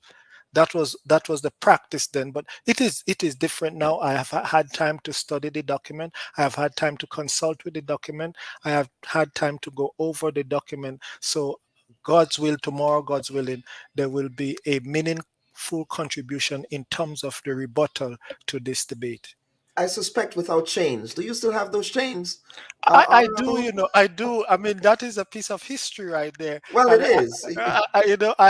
I do not foresee me coming to the parliament with it tomorrow, but I think that is one that will have to find its rightful place in history, in the history of Grenada, Carriacou, and Petit Martinique. It certainly would. I'm sure it would. But now let us talk about we are going to focus really on the contours of your preparation and not so much going to details with specifics of what you will address. But to what extent did you work with the National Democratic Congress to formulate a budget response, given that you have committed to having some kind of strategic relationship with that opposition party?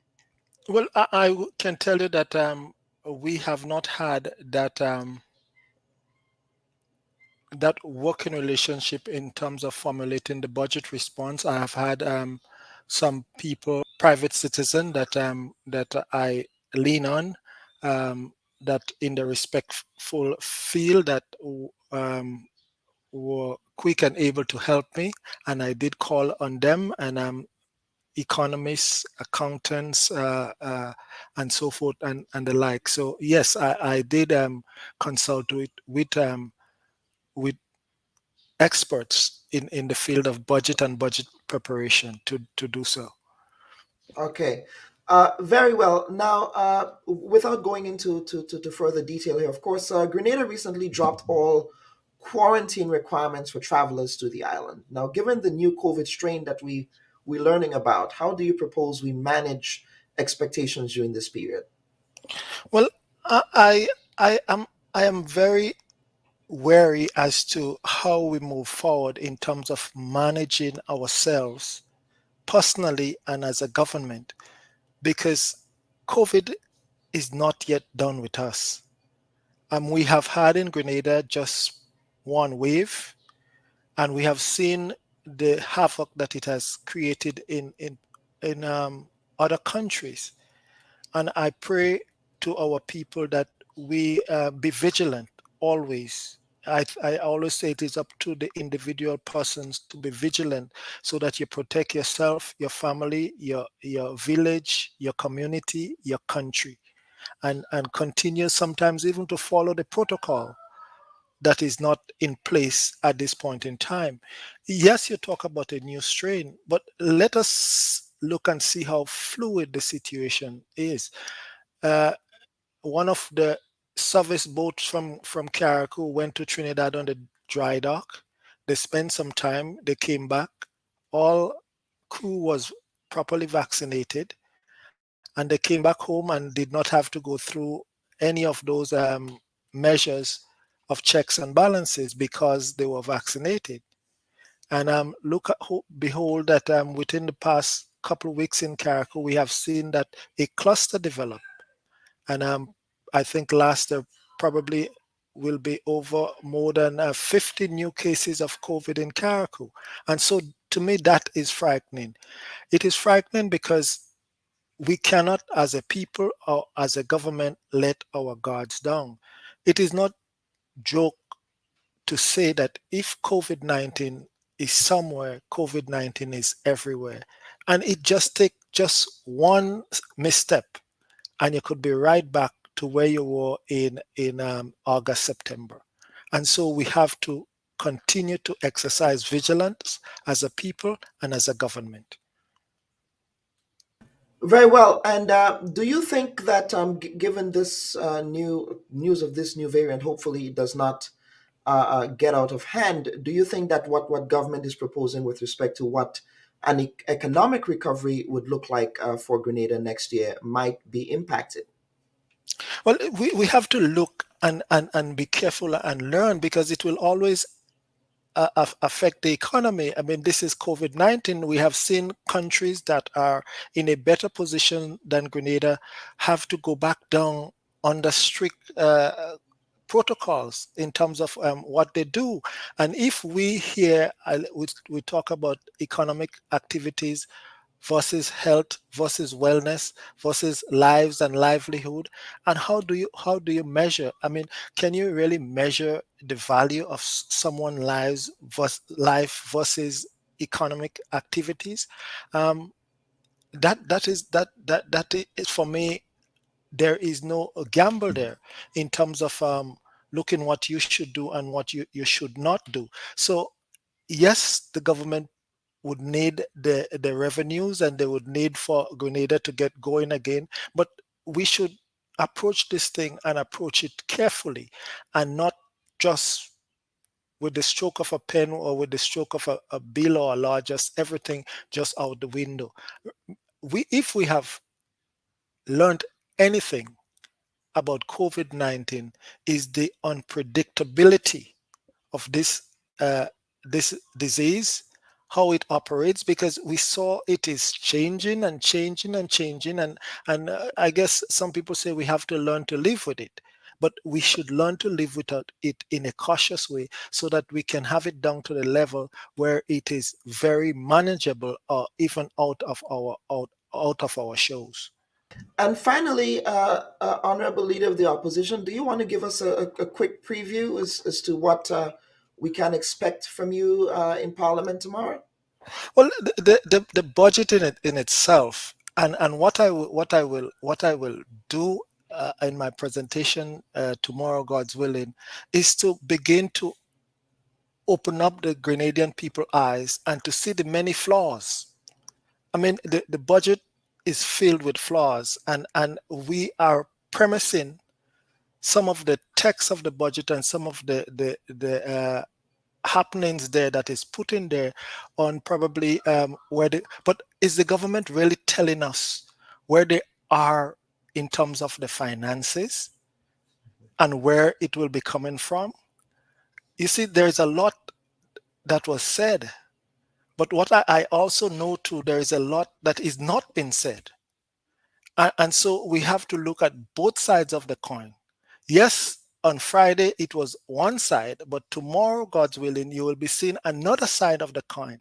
And I do believe some eyes will be opened up, some ears will be popping as to the reality of the situation in Grenada, and the behavior of government in terms of the what they're putting out there, and the reason why they are putting it out there, and in the context of budget, and what is really going on in our country. For me, there is a lot of omission. There is a lot of omission. Remember, one of the biggest transactions that the Grenada government have ever had last year, or the end of last year, this year, was the sale of the buyback of Grenlec. And we had budget presentation and we had everything. And it was in late December that the nation knew exactly what was going, because everything was in secrecy. And in my mind, this government continued to operate under the policy of some secrecy in terms of national development. I mean, think about it. You spent almost $300 million to get Grenlec, and there was not a single word until it came out that, hey, this is happening. And then we saw there that all hell broke loose, where government lost its case in arbitration against Grenlec. They had to pay altogether the lawyers for both sides up to 30-something, $34 million. And then put on top of that, again, you have to spend over $200 million for the company. And where the company was at the time, it's just a shell of a company. And again, you're looking at Grenlec and where government is going. And to me, on Monday, I know you think you just touched me, and I'll just on Monday, some of these things will come. I have to be cognizant now that I do not want to put it out there. You are speaking with a well-researched journalist here. Yes. And, I can smell a figurative blood in the water. Yes, most definitely. Absolutely. Honorable Clement, we will be listening to your budget rebuttal tomorrow, as protocol requires, you being the official leader of the opposition in Grenada, and we will be happy to have you back at some point. And we would also want to, again, the invitation is still open for both the NNP and the NDC to appear on the program. It is very necessary and vital that we have a budget conversation that encompasses all sides in the country. I do remember, going down in history again, a time when Dr. Francis Alexis held People's Parliament sessions after the budget. The NDC, when it was in the opposition, also held these types of budget sessions after the budget was held, conversations and really analyzing what the budget meant, its significance and implications for the national community. And we're hoping that we can do the same here on the Bubb Report, as a means to educate our people on how the budget affects them directly. So the invitation is still open for both parties to appear on the program. Honorable Clement, any final words from you? Well, I do believe that, Mr. Bob, Dr. Bob, that you are very correct, that I do believe that after all the presentations, that you should bring us back, and so that to explain some of the trappings within that document and some of the things that are said and some of the understanding that people will have in terms of what was presented to them as the Grenada Budget 2022. And so I am looking forward to being back on your program, and I let me thank you always for having me. And I am one not to shy away from the difficult questions and programs like this. Well, absolutely. I think my mentor, George Grant, would also in spirit hold you to that as well. I know he will.